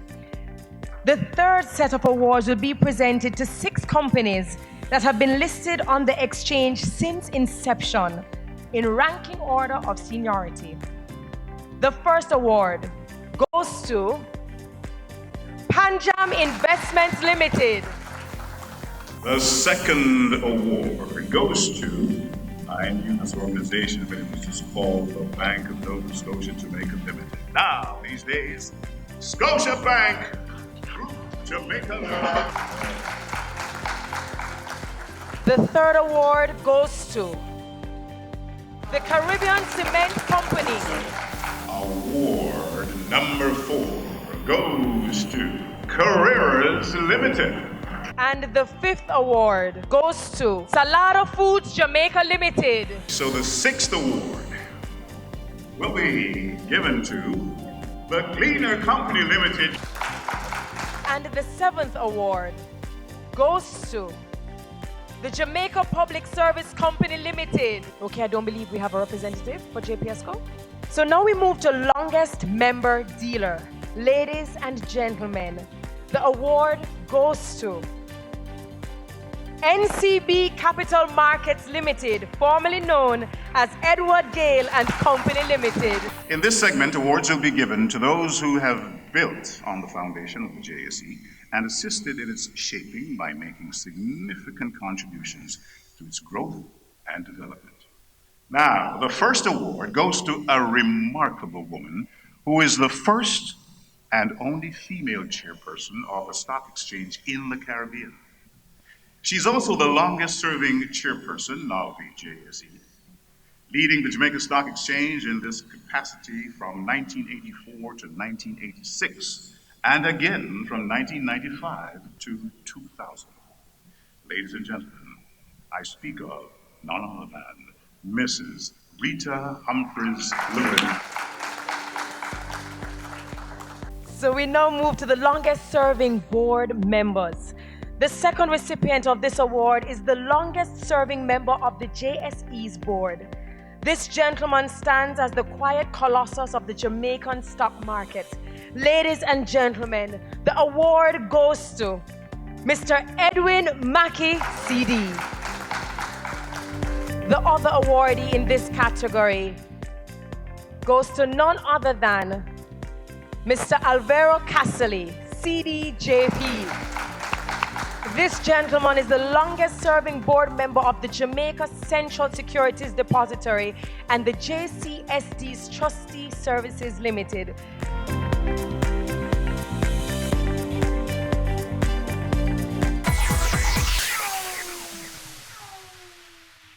Have you seen it? It's BATV Live. Live streams of business news weekdays at 7:30 p.m. Stay on point Thursdays at 8 p.m. with our Business Current Affairs show and Weekend Business Report Saturdays at 7:30 p.m. wherever you are. Log on to our Facebook page at Business Access TV or visit our website at batvja.com. Live and at your fingertips. Business Access TV. Serious about business.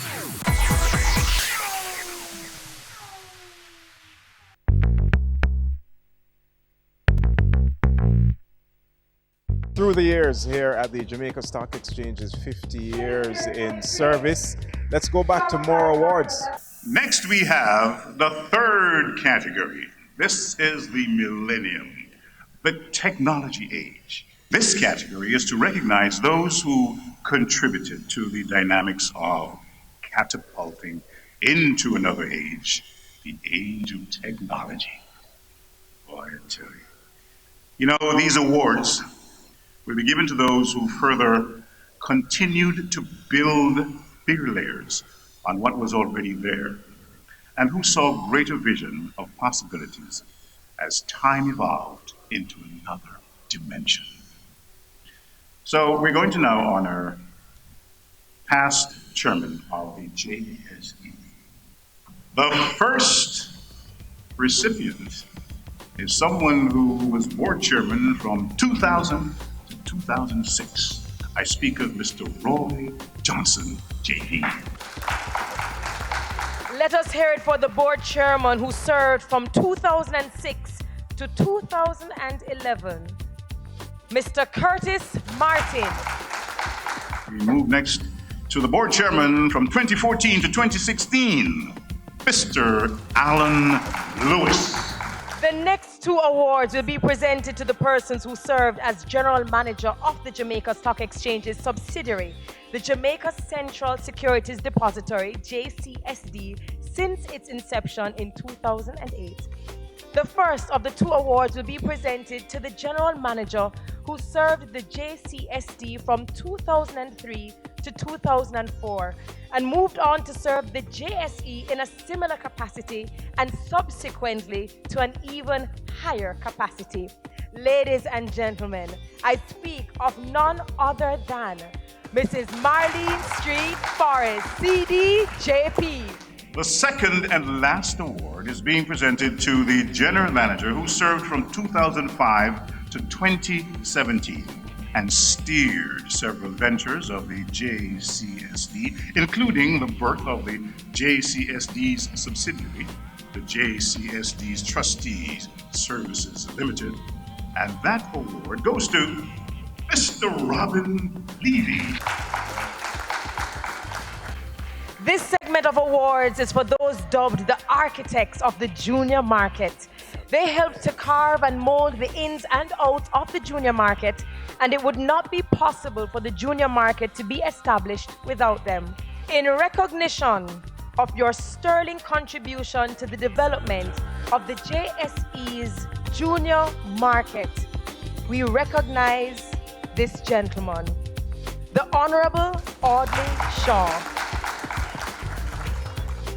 The first company to be listed on the junior market of the Jamaica Stock Exchange is Access Financial Services Limited. Congratulations. We also have to recognize Senator Don Webby, who was instrumental in lobbying the government for the tax incentives. Mr. Stephen Whittingham, a board member of the JSE, will collect the award on behalf of Mr. Webby. We now recognize the steering committee of the junior market, beginning with Mr. Leo Williams. We'll move to another Williams, Mr. Christopher Williams. He is followed by Miss Judith Ramlogan. And last but not least, recognizing the members of the steering committee of the junior market, Mrs. Marlene Street Forrest. Looking back to outstanding achievements by former general managers and chairpersons of the Jamaica Stock Exchange. Coming up next, the employees.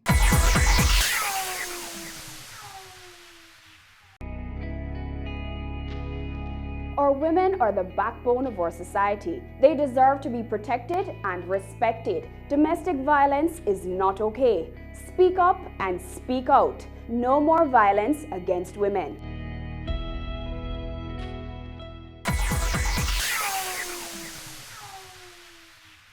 You know, ladies and gentlemen, no organization can be built without the employees' contribution. And tonight, the Jamaica Stock Exchange takes great pleasure in recognizing its employees that have contributed to building the stock exchange over the years, which has led to the company receiving numerous awards and recognition, locally and globally. And for the stock exchange being named not once, but twice, in 2015 and in 2018, as the best performing stock exchange in the world.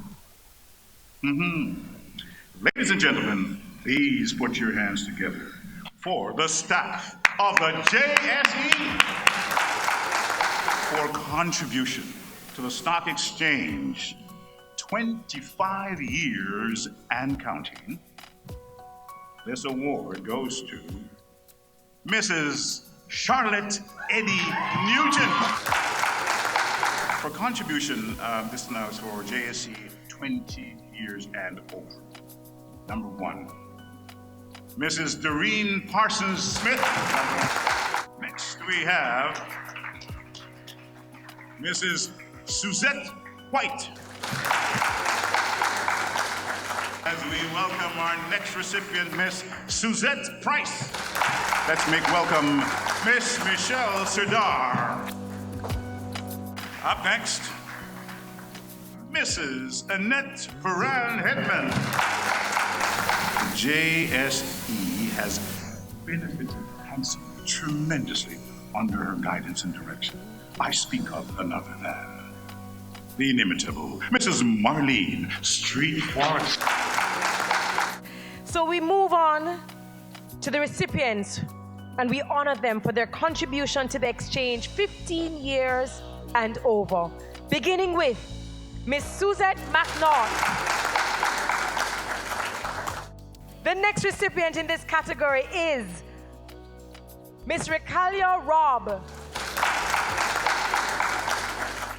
Our next recipient is Mr. Byron Winter. He is followed by Mr. Neville Noble.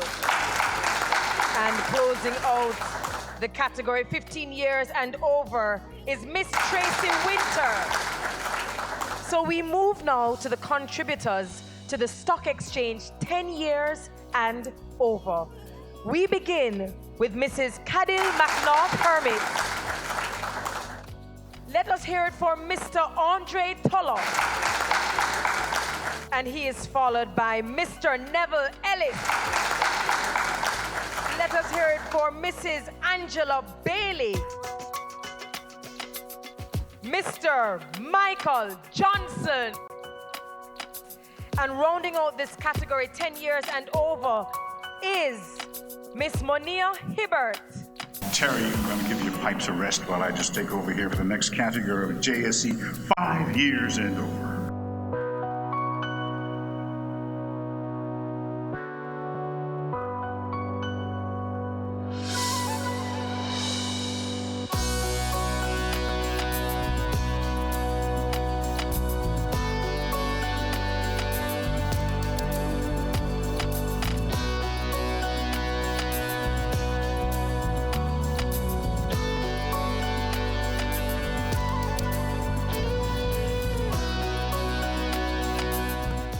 Please put your hands together one more time for the staff of the world-class Jamaica Stock Exchange.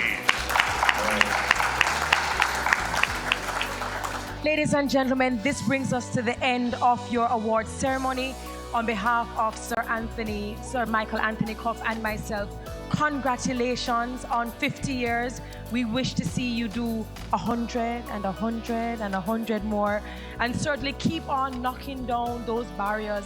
And I'd love to keep on reading about our stock market doing and being the best. So ladies and gentlemen, thank you for your company. Thank you for your time.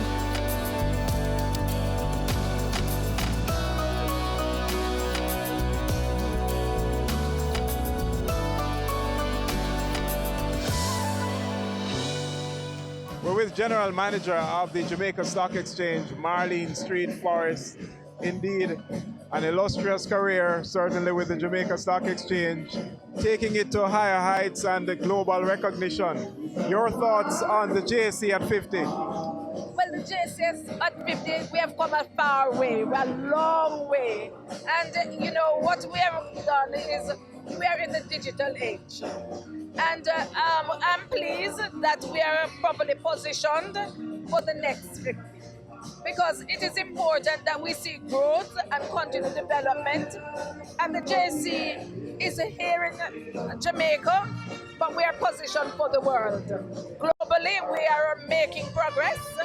And soon you will see more about us in terms of the digital age. Digital assets, we will be looking at things like short selling, margin trading, all of those things that are really critical to the growth and development of the company. Giving fitting recognition to employees, the way to close out the 50th anniversary of the Jamaica Stock Exchange's awards. Indeed, a stellar event attended by the movers and shakers in Jamaica's financial industry. Thank you so much for watching. I'm Elon Parkinson for Business Access TV, serious about business.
Jamaica Red Cross is a voluntary relief movement not prompted in any manner by desire for gain. They operate with a need to help.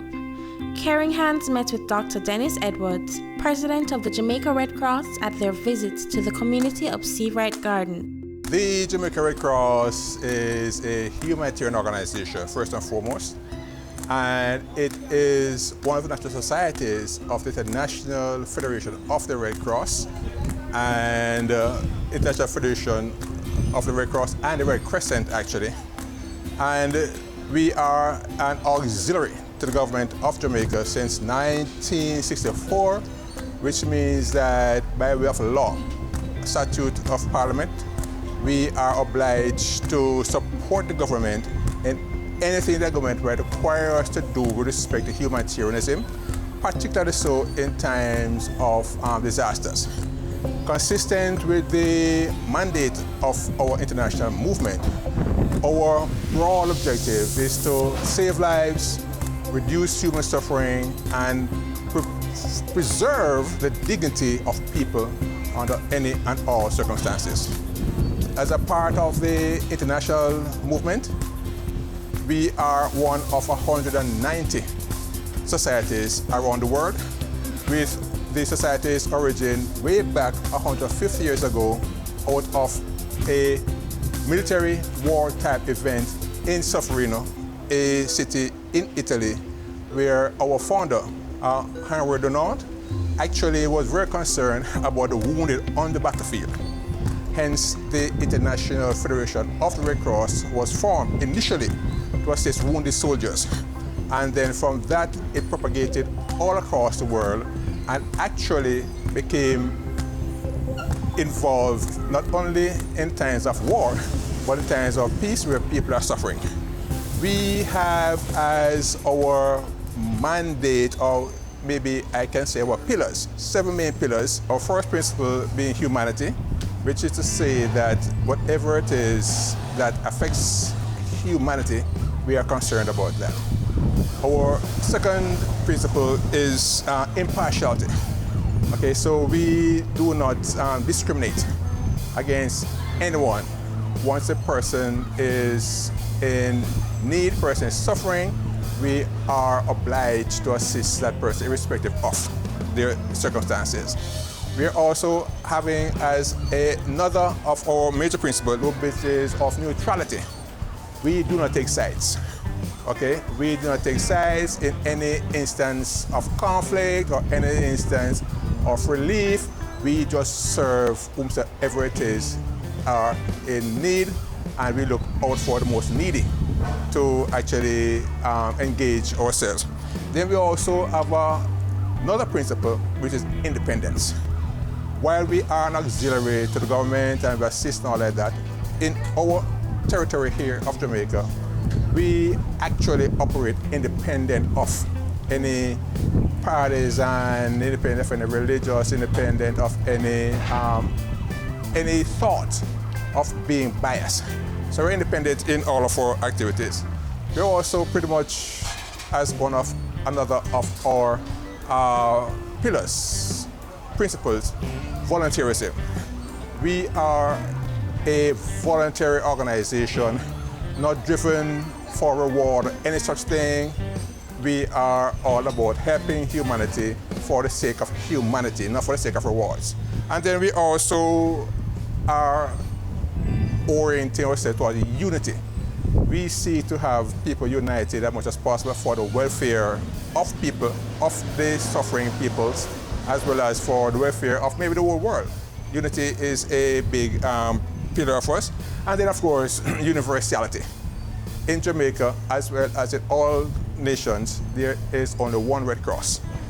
So while we have Red Cross branches around the country, it's just one Red Cross. So it's universal and it's open to all peoples in the country, as is the Red Cross movement, broadly speaking, open to all peoples around the world.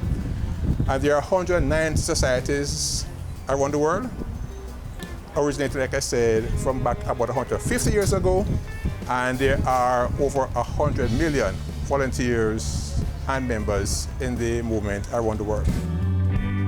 Our criteria to become a member is pretty simple. And the major criteria is a passion to serve humanity. But in that regard, though, we want to have people with that passion and consistent with that, people with integrity, people who are not driven by way of personal need, personal aggrandizement. And we therefore recruit from time to time, and people are free to actually approach us for membership. And there is a process, but we do, like when an individual is recommended, and we get a chance to actually brief that person as to what the Red Cross is all about, and actually have an inauguration of membership where they can get a chance to understand what are the objectives, the principles of our movement. But our actual membership is pretty simple. You have the capacity to assist, and you are not in it for gain, and you are open to serving humanity. And I might insert that our membership is not confined to just persons who are physically and mentally able to assist. We are also open to persons who might say have disabilities and might want to subscribe and contribute to the development of peoples around them. Coming up on Caring Hands. The organization responds to the need that exists, and so our programs are built around that.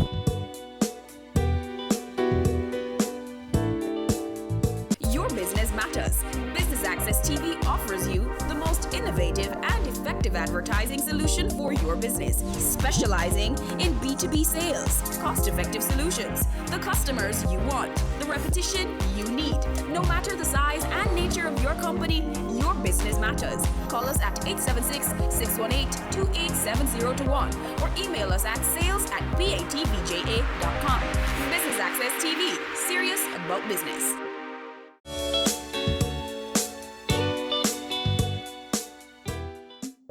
Deputy Director General at the Jamaica Red Cross, Loy Hugh, also oversees the operations of the society. The organization responds to the need that exists, and so our programs are built around that. So we have evolved from we started as a branch of the British Red Cross in 1948, and at that time, the major programs that we had would be feeding programs for people who are hungry, visiting the sick in hospitals, and we have, however, evolved to a society where crime and violence has become, so we have to have a violence prevention program. We have health that is in need, and there are poor health-seeking behaviors among people, and many activities that didn't exist before. And so we have disaster management, risk management we call it. We prevent, if we can, the disaster from occurring. We train individuals and ensure that the communities are equipped to deal with before, so that the impact of the disaster will be less and they can be more resilient and bounce back. So we work with the communities. In particular, we identify communities that are particularly vulnerable and work with them. But we try as far as we can to work with as many communities as resources allow. So that's disaster management. I talked a little bit about the health, but health also refers to HIV prevention, for example. We just had the Zika scare, and so we're involved in Zika prevention, educating and sensitizing people as to how to get rid of the mosquitoes and to develop good habits so that mosquitoes won't breed in their homes and areas where they are frequenting. We look at blood donor. We recognize that while it is not something that people like to do, the country needs it, and transfusions, when people need blood because motor vehicle accidents, they've lost a lot, we need to encourage people to have a bank, to have some, so it's not just at the time that you would need. And so we have a program where we encourage, especially young people, we call it Club 25, in their, so the drives include trying to make sure that before you're 25, try to make a number of donations, and they are rewarded. We give them certificates, etc. for encouraging people to give as well. So young people get a chance to assist others. In fact, the aim is to prevent human suffering overall, and so they're serving one another and they're doing what they can to provide aid and comfort to the sick and suffering, to link together all the children of the world in a chain of friendship. Those are some of the things that they have a mandate to do, and that's how we develop them. We give them skills so that they're able to do that and to make the country a better place.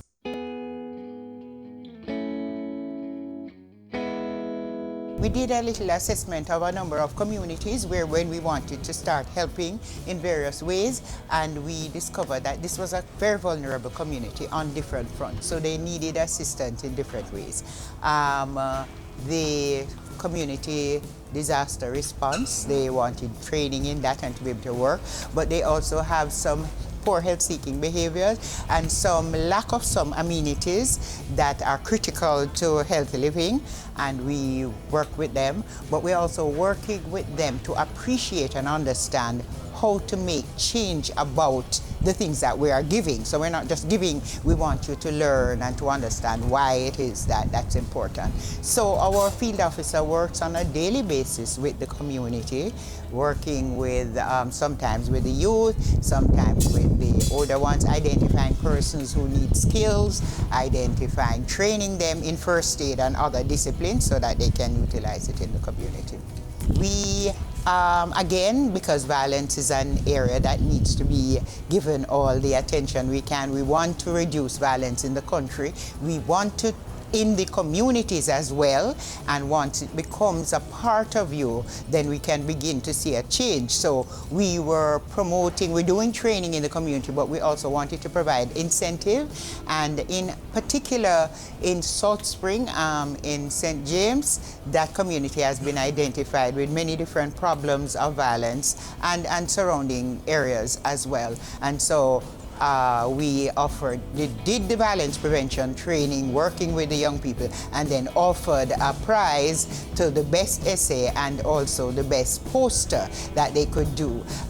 Interestingly enough, the young man who won was actually a victim because his stepfather was killed in violence, by violent means too. And he was touched and he made that claim. You know, he said it, that he wanted to do that because it touched his own life, and so he wanted to see how we could make. And we are glad that we're able to make the difference, but we continue. We keep working, and where we are able to offer incentives, we do. Around the world, there are some days that the Red Cross observe with each other. So anywhere you are in the world, that's happening on that particular day. And so on the second Saturday in September, and we started this recently, I would say perhaps certainly since this century, we have designated that day, the second Saturday, as World First Aid Day. What we're trying to do is to bring attention to the fact that everybody can be first aid trained. Everybody should be aware, because lives are being saved by persons. It's not just the paramedics and the doctors and so on, with all respect, but what is done before they get to that point is usually life-saving. And so we want to call people's attention to the need for everyone to be first aid trained, as many persons as possible. Coming up on Caring Hands. The main aim of this project is to build community resilience, and an assessment was conducted that would have unveiled some of the challenges which this community is facing.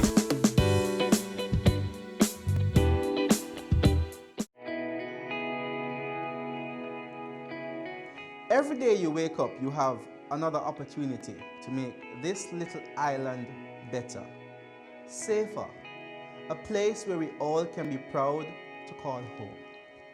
It's time we all recognize that every little thing we do has an impact on the Jamaica we live in now and the country we're leaving for our children. So promise me this, promise yourself this: no more will we tolerate criminals, even if it's our relatives. Tell them they're doing something wrong. Tell them to stop. Tell them no more robbing our children of the Jamaica they deserve. Tell them no more. No more crime.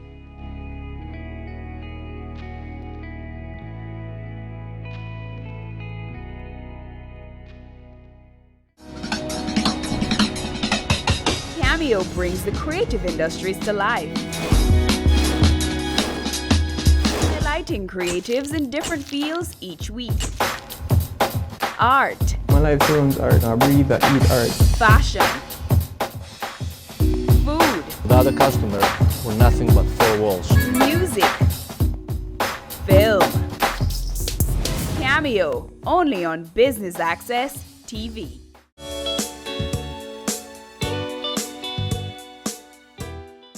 Donald Sham is the field coordinator at the Jamaica Red Cross. His job is to coordinate the activities under the Jamaica Red Cross's Resilience in the Americas project. He has been actively engaging the community of Seabright Gardens since 2014. The main aim of this project is to build community resilience, and an assessment was conducted that would have unveiled some of the challenges which this community is facing. And the RITA project focuses on 4 geo-communities across Jamaica. So in Kingston and St. Andrew, we focus on Mavis Bank and Seabright Gardens. And in St. James, we focus on Salt Spring and Stonehenge. Now for the Seabright Gardens community, we know that when we did the IPA, the Integrated Participatory Assessment, and as well as with the input of some of the community members, we discovered that they were challenged, they had water and sanitation challenges, right? So what the intervention that we employed as a means of mitigating or eliminating this problem was the FAST training, and this is the Participatory Hygiene and Sanitation Transformation, or the WASH, Wash, Water and Sanitation Hygiene.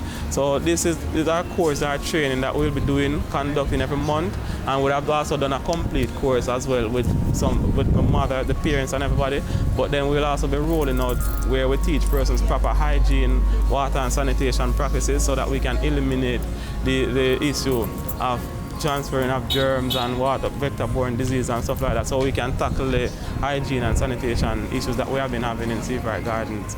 As well, we would have also done some work on the communal bathrooms because some of them were in a deplorable condition, so we would have gone in and would have installed new toilets, showers, we would have also done some painting and just general refurbishing, changing out of the doors, painting the bathrooms and giving them a facelift. Yes, so that is how we would have tackled that problem. And then we've also, in addition to the FAST, we also did the CDRT training where we just had display the CDRT team. But then again, we also did some scholarships because one of the things that we discovered in the IPA, the assessment was that our children were leaving school and they are just hanging out, loitering on the street, not having anything to do in the daytime. So we provided grants for persons so that they could further enhance their capacity in terms of skills training. So recently we just had 7 persons who received vocational and skills training grants to attend the St. Pius Training Center coming September. Yes, and in addition to this now, the projects have lifespans, right? And after the RITA project has ended, we'd want continuation of the interventions that we came in and did. So what we did was that we installed a community-based organization. The CDRT team is the core of that, all right? So what this community-based organization will do now is that they will take on the interventions. They are the ones who will take over on the interventions that the RITA project came in with, right? So they are the ones who are now going to ensure that the communal bathrooms are up. These persons are also training FAST as well, so they can go around and conduct FAST sessions. So they are basically going to be filling the booths that we would have left on. So we gave them a start and they are going to be continuing on what we started. And the CDC, the Seabright Garden CDC, the Community Development Committee, they are going to be the parent company that oversees this organization to ensure that the organization stays together. So they will have monthly meetings. So after the RITA project has ended, these initiatives would be in safe hands as it relates to continuation and development. And these persons would have received training in meeting management, leadership skills, proposal writing. So if there are any issues in the community and they have a project that they want to take on, the SDC, which is one of our partners, the Social Development Commission, would have come in and done some capacity building as a means of empowering these individuals so that they can be able to manage the affairs of their community effectively and to build their community resilience. and to take over and just to operate as an organization within themselves and to take care of the community and uplift the community, and in doing so empowering themselves.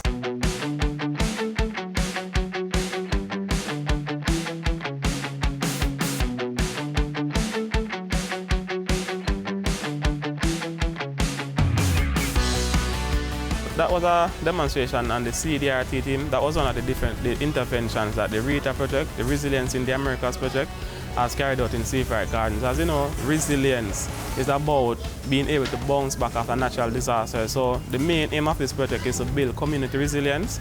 So that is one of the aspects. Now, an IPA would have been conducted within the community. That is an integrated participatory assessment. And from this IPA, we would have uncovered some challenges that the community is facing.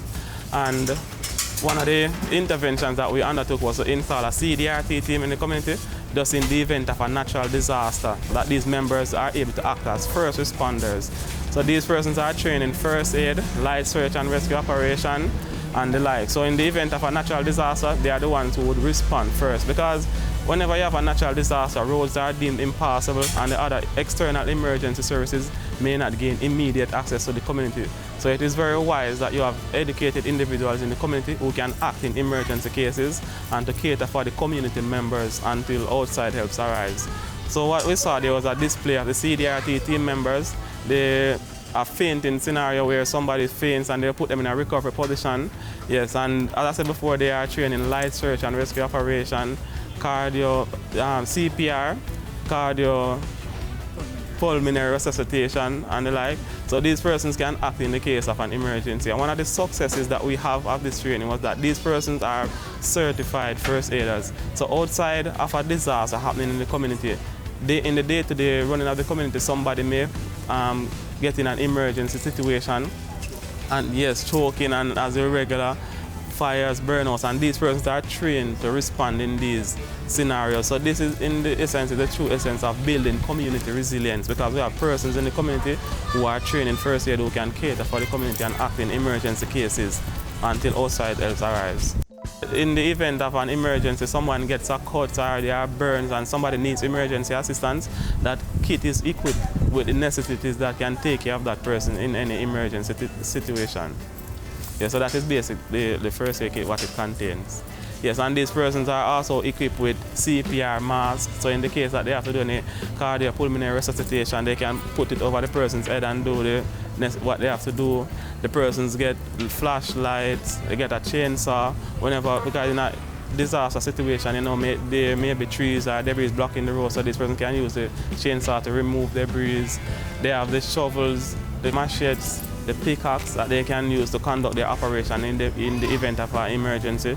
These persons have gotten gloves, protective goggles, they got a bullhorn, hard hats, they are equipped with vests. So in addition to getting a team, a main kit, they also have individual kits as well that they can respond effectively in case of emergencies. Normally, some of the misses are associated with the faints. They say you should get a shoe and put over their mouth, you should slap the person, make the person smell salt, but there are proper procedures. Those are just myths, and if you go there, somebody faints and you go and you slap the person, you may cause additional damage. So this was just basically the person checking for breathing. Somebody faints, there are correct procedures in which you have to follow. So you go there, you check for breathing, you tilt, you hold the chin and you tilt the head back to open the airway so that the person can breathe effectively. You go there now, so you check for breathing, you check if the person is responding. So once the person is breathing and there's a pulse, you know that the person has just fainted. So you'll just put the person in a recovery position until the person is fully revived. But if there's no breathing and the person is unconscious, then you'll perform CPR on that person until emergency services arrives. So you do CPR until you get an ambulance.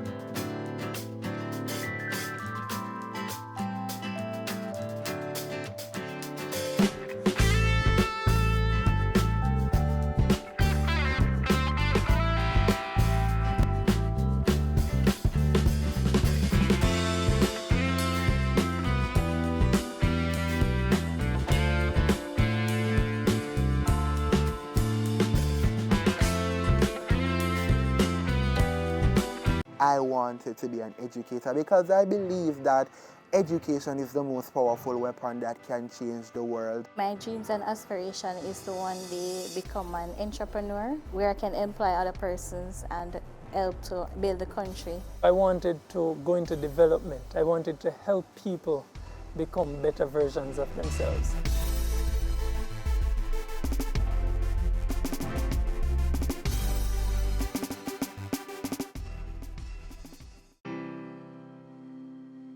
Growing up, I saw a lot of violence, I saw a lot of crime, I saw a lot of poverty. The challenges are so many. The first one that comes to mind is the level of youth unemployment that's here. Challenges that exist here in West Prospect Bogwalk are lack of awareness for educational opportunities or job opportunities. Not many got the chance to do CXC or graduate from the secondary level. So that's a major setback for the people living in the community. A way to alleviate this issue is training programs. They need more opportunities, like to go back to school to get themselves a certificate so they can be able to work and create employment for themselves and their family.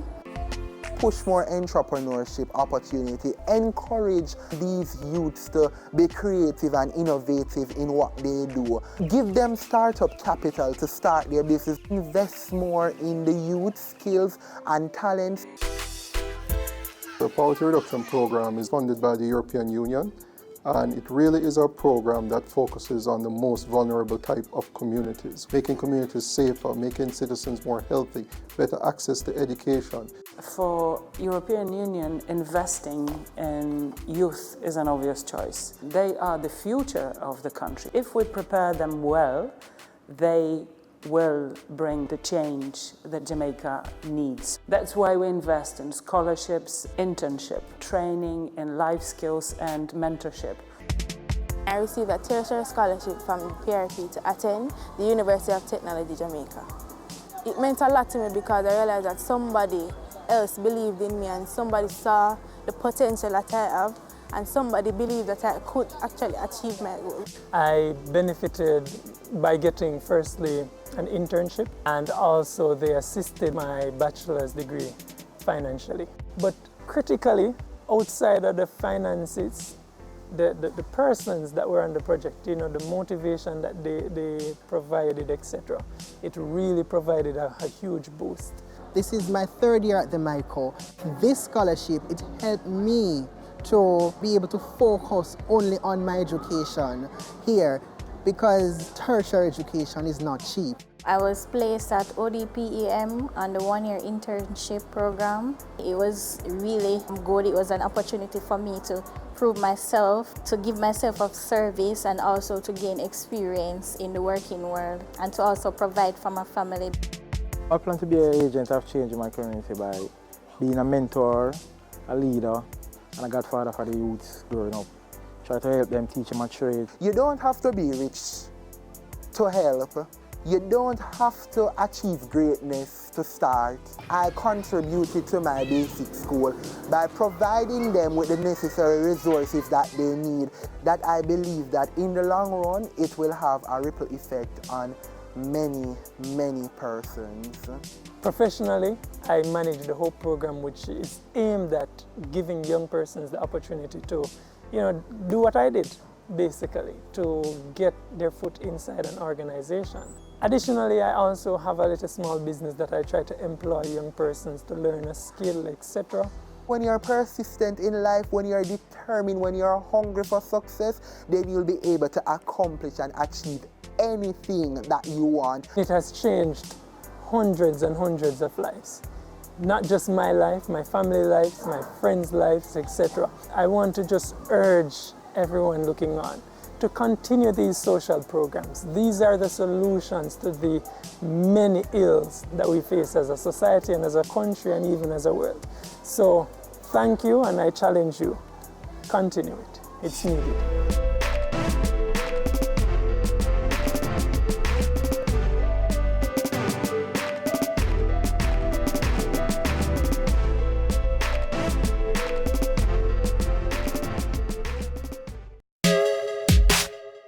I'm Adam Stewart. This is Business Access TV, serious about business.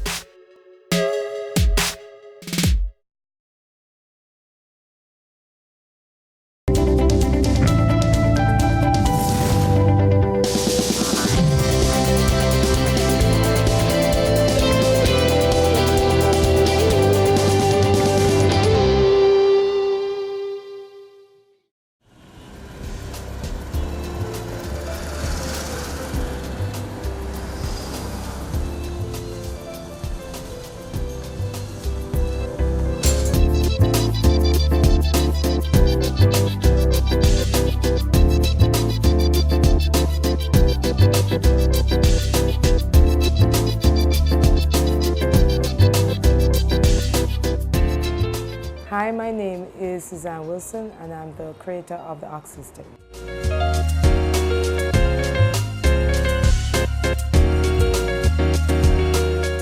I just felt as if all the hair products I was using in my hair was just not making that difference that I knew was actually possible. So I basically knew something was missing from the products. Every single product that I had tried. It was good, but it just wasn't good enough. And one afternoon, when I was about to start watching, I started to mix a few natural stuff in my kitchen, and I would put it in my hair before the actual conditioner. And about 8 months after I'm doing that, every single week, I finally realized that it made a huge difference, and persons were noticing the actual difference. And 2 friends who had salons said, Suzanne, can I try some of it in my clients' hair and see what the reaction is? They really loved it. And then one day I asked one of them, who was not that busy, if she would allow me to actually rent her chair so that I could get in different texture hair, and the rest is actually history.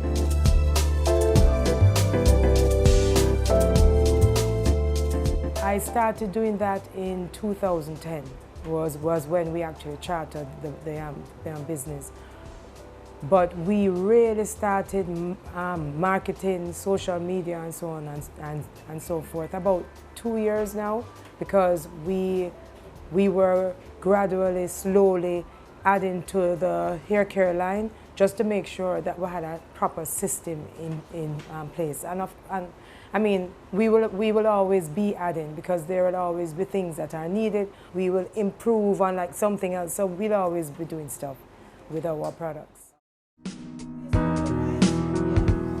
We do have a salon, which is our lab. This is actually where we can get proper feedback. We can do trial and error, and we can get feedback also from the clients. We also have a hair care system, shampoo, preconditioning booster, conditioner, leave-in rejuvenating mist, serum, hair butter, maintenance oil, and we also have a body butter. But for now, we are kind of concentrating more on our hair care line. In the salon, we only use the Ox System products, except for if we're doing color or we're doing a relaxer. But everything else is just Ox. Why we can do this is because Ox System is a system, and it totally encompasses everything every single step that is necessary to make everybody's hair look really good. Plus, Ox System is also about hair care practices. They are unfamiliar methodologies, but they really work. So we don't only have products on the market, we also combine these products with hair care regimen that are not normal, not typical, but they really make a huge difference.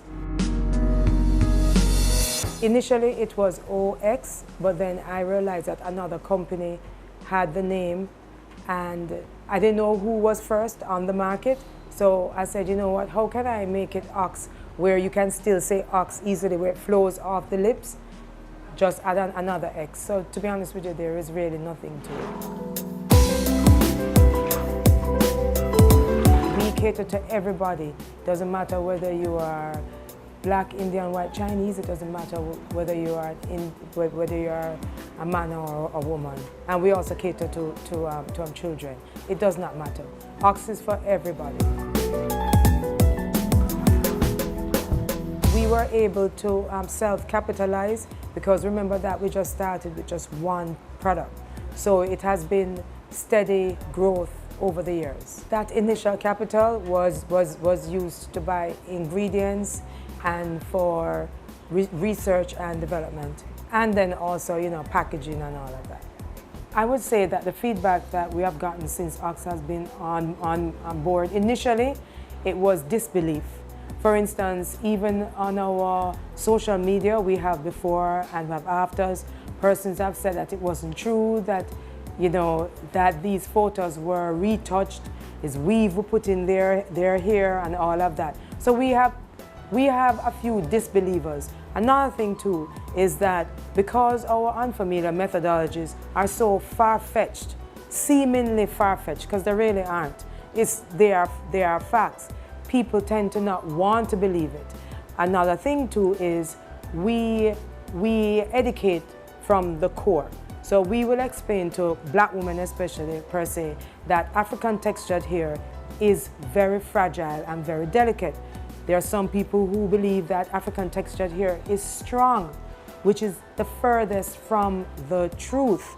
So by dispelling some of these myths, we get a little resistance. People get offended and everything. But let's put it this way. My thing is, if you are not working with the facts and the truth, then you will never get the result the way you want it. Knowledge is power. So we are trying to impart knowledge so that people can know how to properly execute. With respect to that, we could even go to the salon and you can ask one of the clients over there what has been her experience using Ox and abiding by our unfamiliar methodologies. Since using the Ox product, I've noticed a great difference in my hair in terms of how it feels, how it looks. It's fuller, it's thicker, it's softer.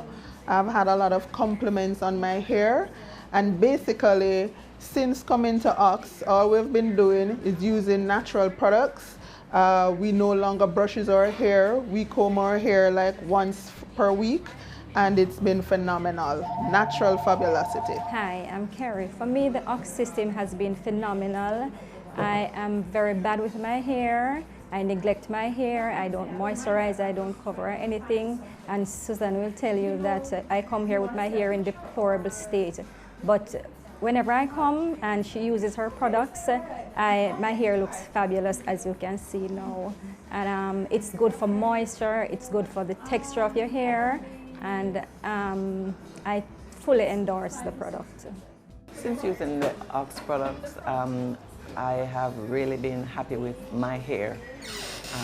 My name is Elisa. I travel quite often and I make sure that I stock up on my Ox product, which I use every single day.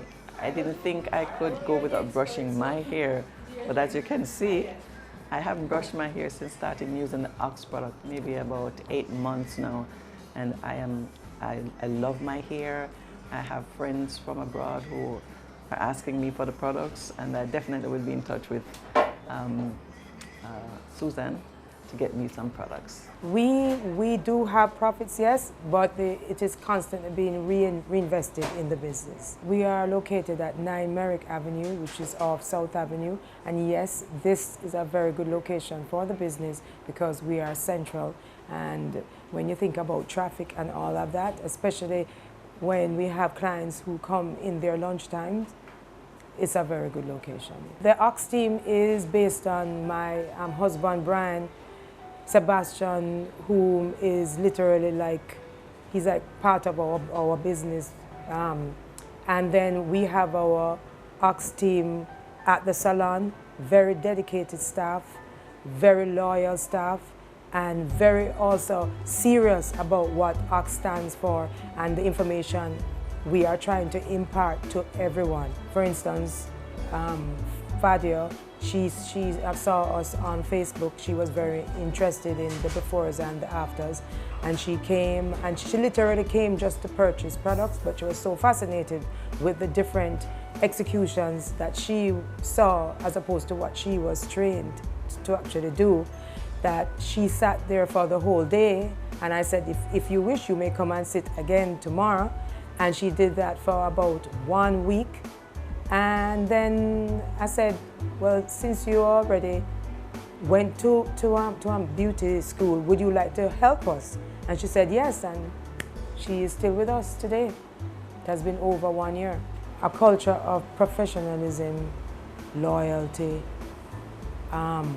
excitement with respect to what we're trying to impart to the world. Right now, Jamaica, but obviously to the world, we like Ox to be a brand. So we make sure that everybody who works for Ox is very excited and empowered about what we're trying to impart, because, for instance, our unfamiliar methodologies go against the grain. Every cosmetology school, whether in Jamaica or in the world, we say things that are not typical. So anyone and everyone who works with us have a loyalty to what we are trying to impart. For the salon, average 8 hours, but for myself and my husband and Sebastian, we never stop working, literally. I mean, there'll be times when I'm on the computer all hours of the night, and so are Sebastian and my husband, Brian. We just never stop working.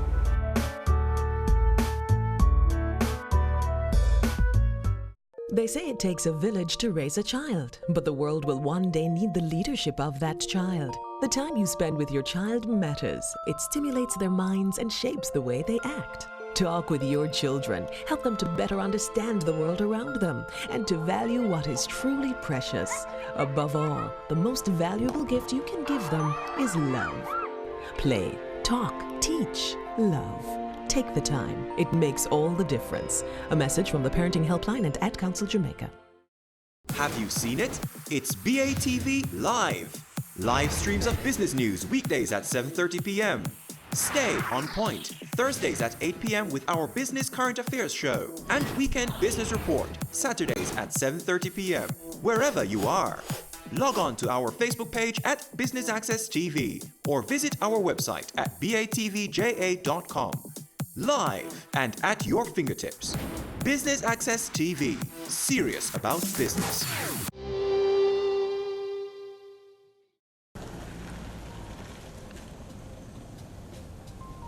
We generate new ideas by listening and really paying attention to the needs of people, right? Especially Black women, because Black women spend the most money on hair care products every single year, no matter where you are in the world. And one of the reasons is because we don't really have the right answers. So when you don't have the answers, you are constantly searching. Since coming here, my hair is no longer relaxed. The texture is awesome. It's soft and it has grown, and the whole system is just tremendous, and I would recommend it to anyone. When you are searching, then you keep buying and you keep buying. So this week you use this product and you think, oh my God, this is supposed to do this. And it doesn't. We listen. We always keep our ears to the, to the ground, and we listen. We get feedback from our clients. I even use myself as a guinea pig. I listen to what the Ox team has to say, because they are dealing with like so many different textures also, and just keeping abreast on what is out there, squashing some of the ridiculous stuff that is out there with proper information. We build a successful customer base. We actually garner them initially from social media, word of mouth, referrals. We hold on to our customer base by making sure that we listen to their needs, We make sure that we offer a website which has tips and advice, how-to videos. So if they can't get in touch with us, they can go to the website, refresh their memory as to what they're not supposed to do, and of course what they're supposed to do.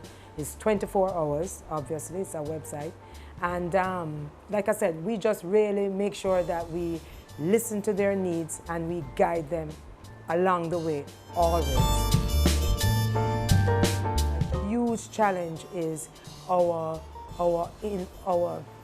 unfamiliar methodologies. Our unfamiliar methodologies really go against the grain. Every single cosmetology school, whether, like I said, here or in the world, are going to be opposed to some of what we are teaching. But we are taking it from the core information. So we understand what the biological structure of the hair is, with whatever race you are. So if you are African textured hair, like we have photos in our salon that show you the different hair textures. So we say why you shouldn't be doing this. This is the reason why. So it's a very huge challenge when it comes to our unfamiliar methodologies, especially. We are really going against the grain. Cosmetology schools are not teaching what we are teaching, but we know that it actually works. We see results. So yes, it's a challenge, but we see the results. And the thing is, even when clients come to us and the change sounds really just not able to be, it seems impossible for them. And we know change is like never easy, or sometimes it is not easy. But once persons abide by our teachings, along with using our products, then what you find is that their co-workers or their family and their friends say, wow, what a way we are seeing a noticeable difference with your hair. And then those challenges now become less challenging. I would say that we have not had any failures. We have had a few hiccups. I will give you an example. For instance, we have satin wear, so we have satin pillowcases and satin headwear, because satin and silk are the only two materials that you should really be using on your hair. So because of that, I made a satin scrunchie. We explain that especially when you're dealing with African textured hair, when it is relaxed, like black women who have relaxed hair. Remember, once again, it is very fragile. So we explain, do not put these scrunchies on tight in the hair. You're not supposed to have your hair tight when you have African textured hair and it is relaxed. Guess what? They were putting it on tight. So I had to just stop making scrunchies because they weren't listening. So now we are working on another satin headwear that you can use to do ponytails and everything.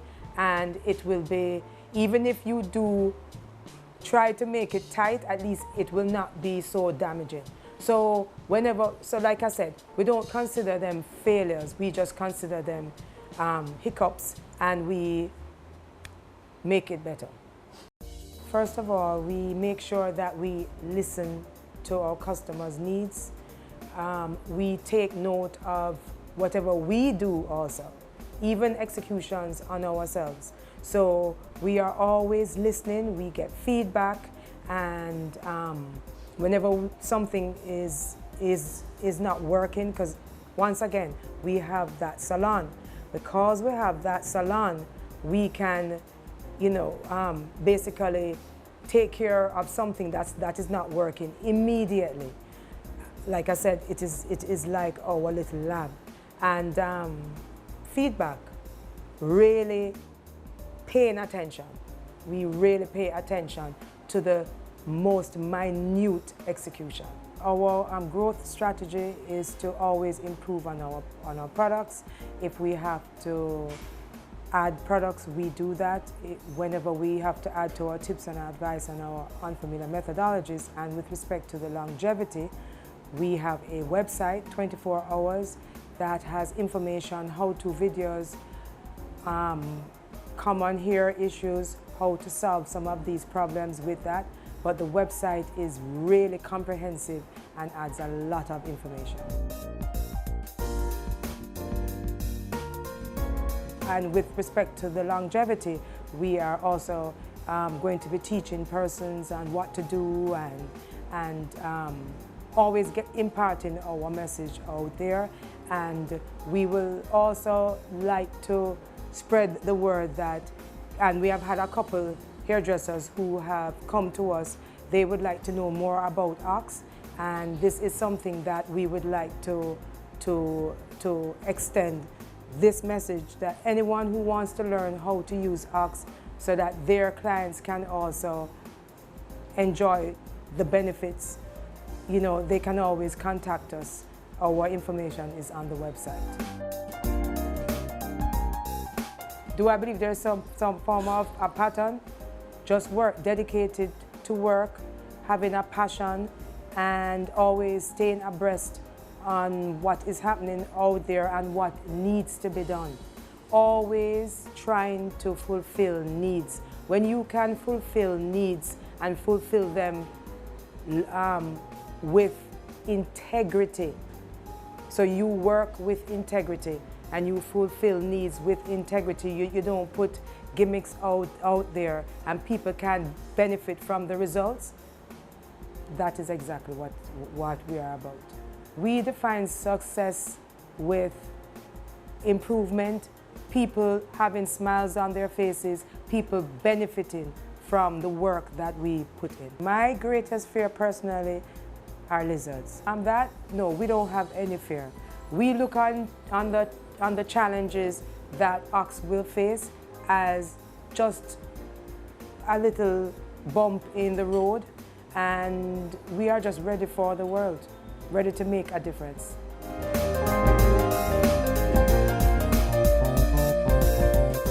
Your business matters. Business Access TV offers you the most innovative and effective advertising solution for your business, specializing in B2B sales, cost-effective solutions, the customers you want, the repetition you need. No matter the size and nature of your company, your business matters. Call us at 876-618-2870 or email us at sales@batvja.com. Business Access TV, serious about business. The business community has suffered tremendously due to extortion. Some have not just lost their businesses, their jobs, but lost their lives. This is extremely impactful to the growth of our country and to the progress of our people. We are our brother's keeper. Let's put a stop to this. No more use of force. No more use of fear. No more extortion. No more.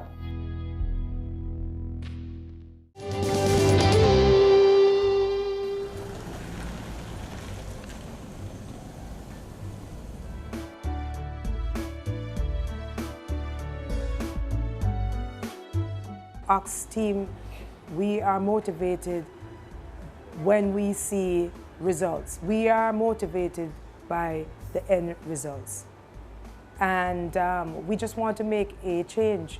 Whenever persons write me on the WhatsApp or they're coming to the salon or they see me on the road and they say, "Can you please help me?" I am motivated to help them. We are motivated to help them.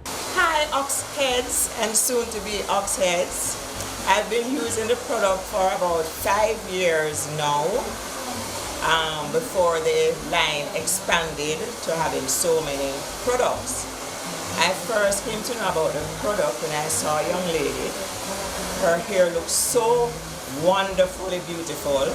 I thought it was a specially made wig, and her hair looks the same way, beautiful, amazingly so, all the time.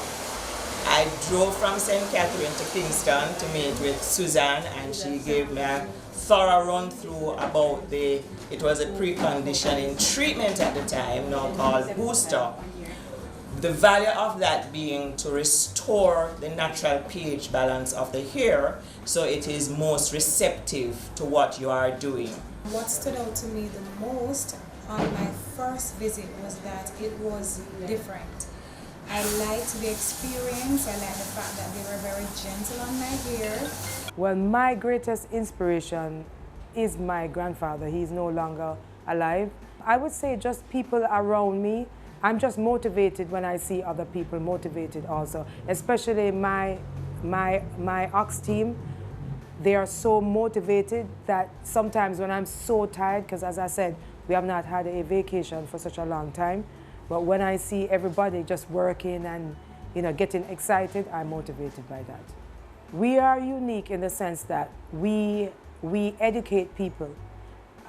We have a website that's very comprehensive. It doesn't only show our products, but it imparts comprehensive, important information to women and men if they are having problems with their hair. We actually target certain issues, and we have videos explaining these issues. We also, in our salon, we have a salon that use the products. So we are very, very different from a lot of people. My favorite aspect of being an entrepreneur is just seeing my creations and my thoughts come to fruition, making a change, seeing women's, faces light up, having women scream in the salon when they can't believe that their hair can look the way that it does. Just really making a difference means a lot to me. I attribute my success, even though I created Brian, he's the engine behind it. He's the force that says, Suzanne, you need to put that out there, or don't just keep it to yourself and everything. So he has really motivated me. I would say that the most satisfying moment in the business is just seeing the satisfaction on people's faces, seeing the improvement with respect to them listening to us, and then seeing improvement in their hair and everything. I am happy when I see results, see the smiles on people's faces when they write me or they call me or they come in weekly and they say, Suzanne, or to the other team members, look on how my hair has improved. I cannot believe this. Those are the things that make me happy. Some of the sacrifices, we have not had a vacation for the past 2 years. Just not being able to hang out with friends and family as much as we would like to. But like I said, it is for a purpose, and all of that will come in time. Some of the future plans is definitely to be a worldwide brand. We would also like to extend our salon. We would also like to get more into teaching, imparting this information that's unfamiliar, and basically just being more out there where people are more aware of who we are and what we offer and what we are about, and of course extending our product line. My advice to persons who wish to become an entrepreneur is do not allow anybody to squash what you believe in. If it is good for the majority, then you try and capitalize on that talent, whatever it is that you have. Because just always remember this, you are a human being just like they are. Whatever they can do, you can do also.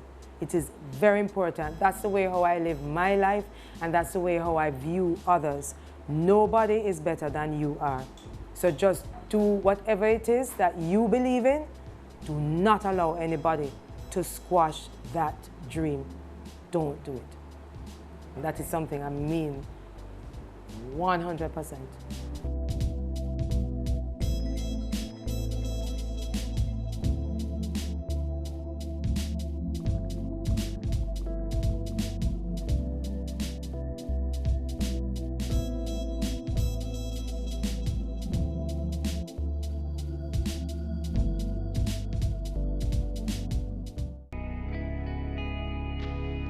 Our women are the backbone of our society. They deserve to be protected and respected. Domestic violence is not okay.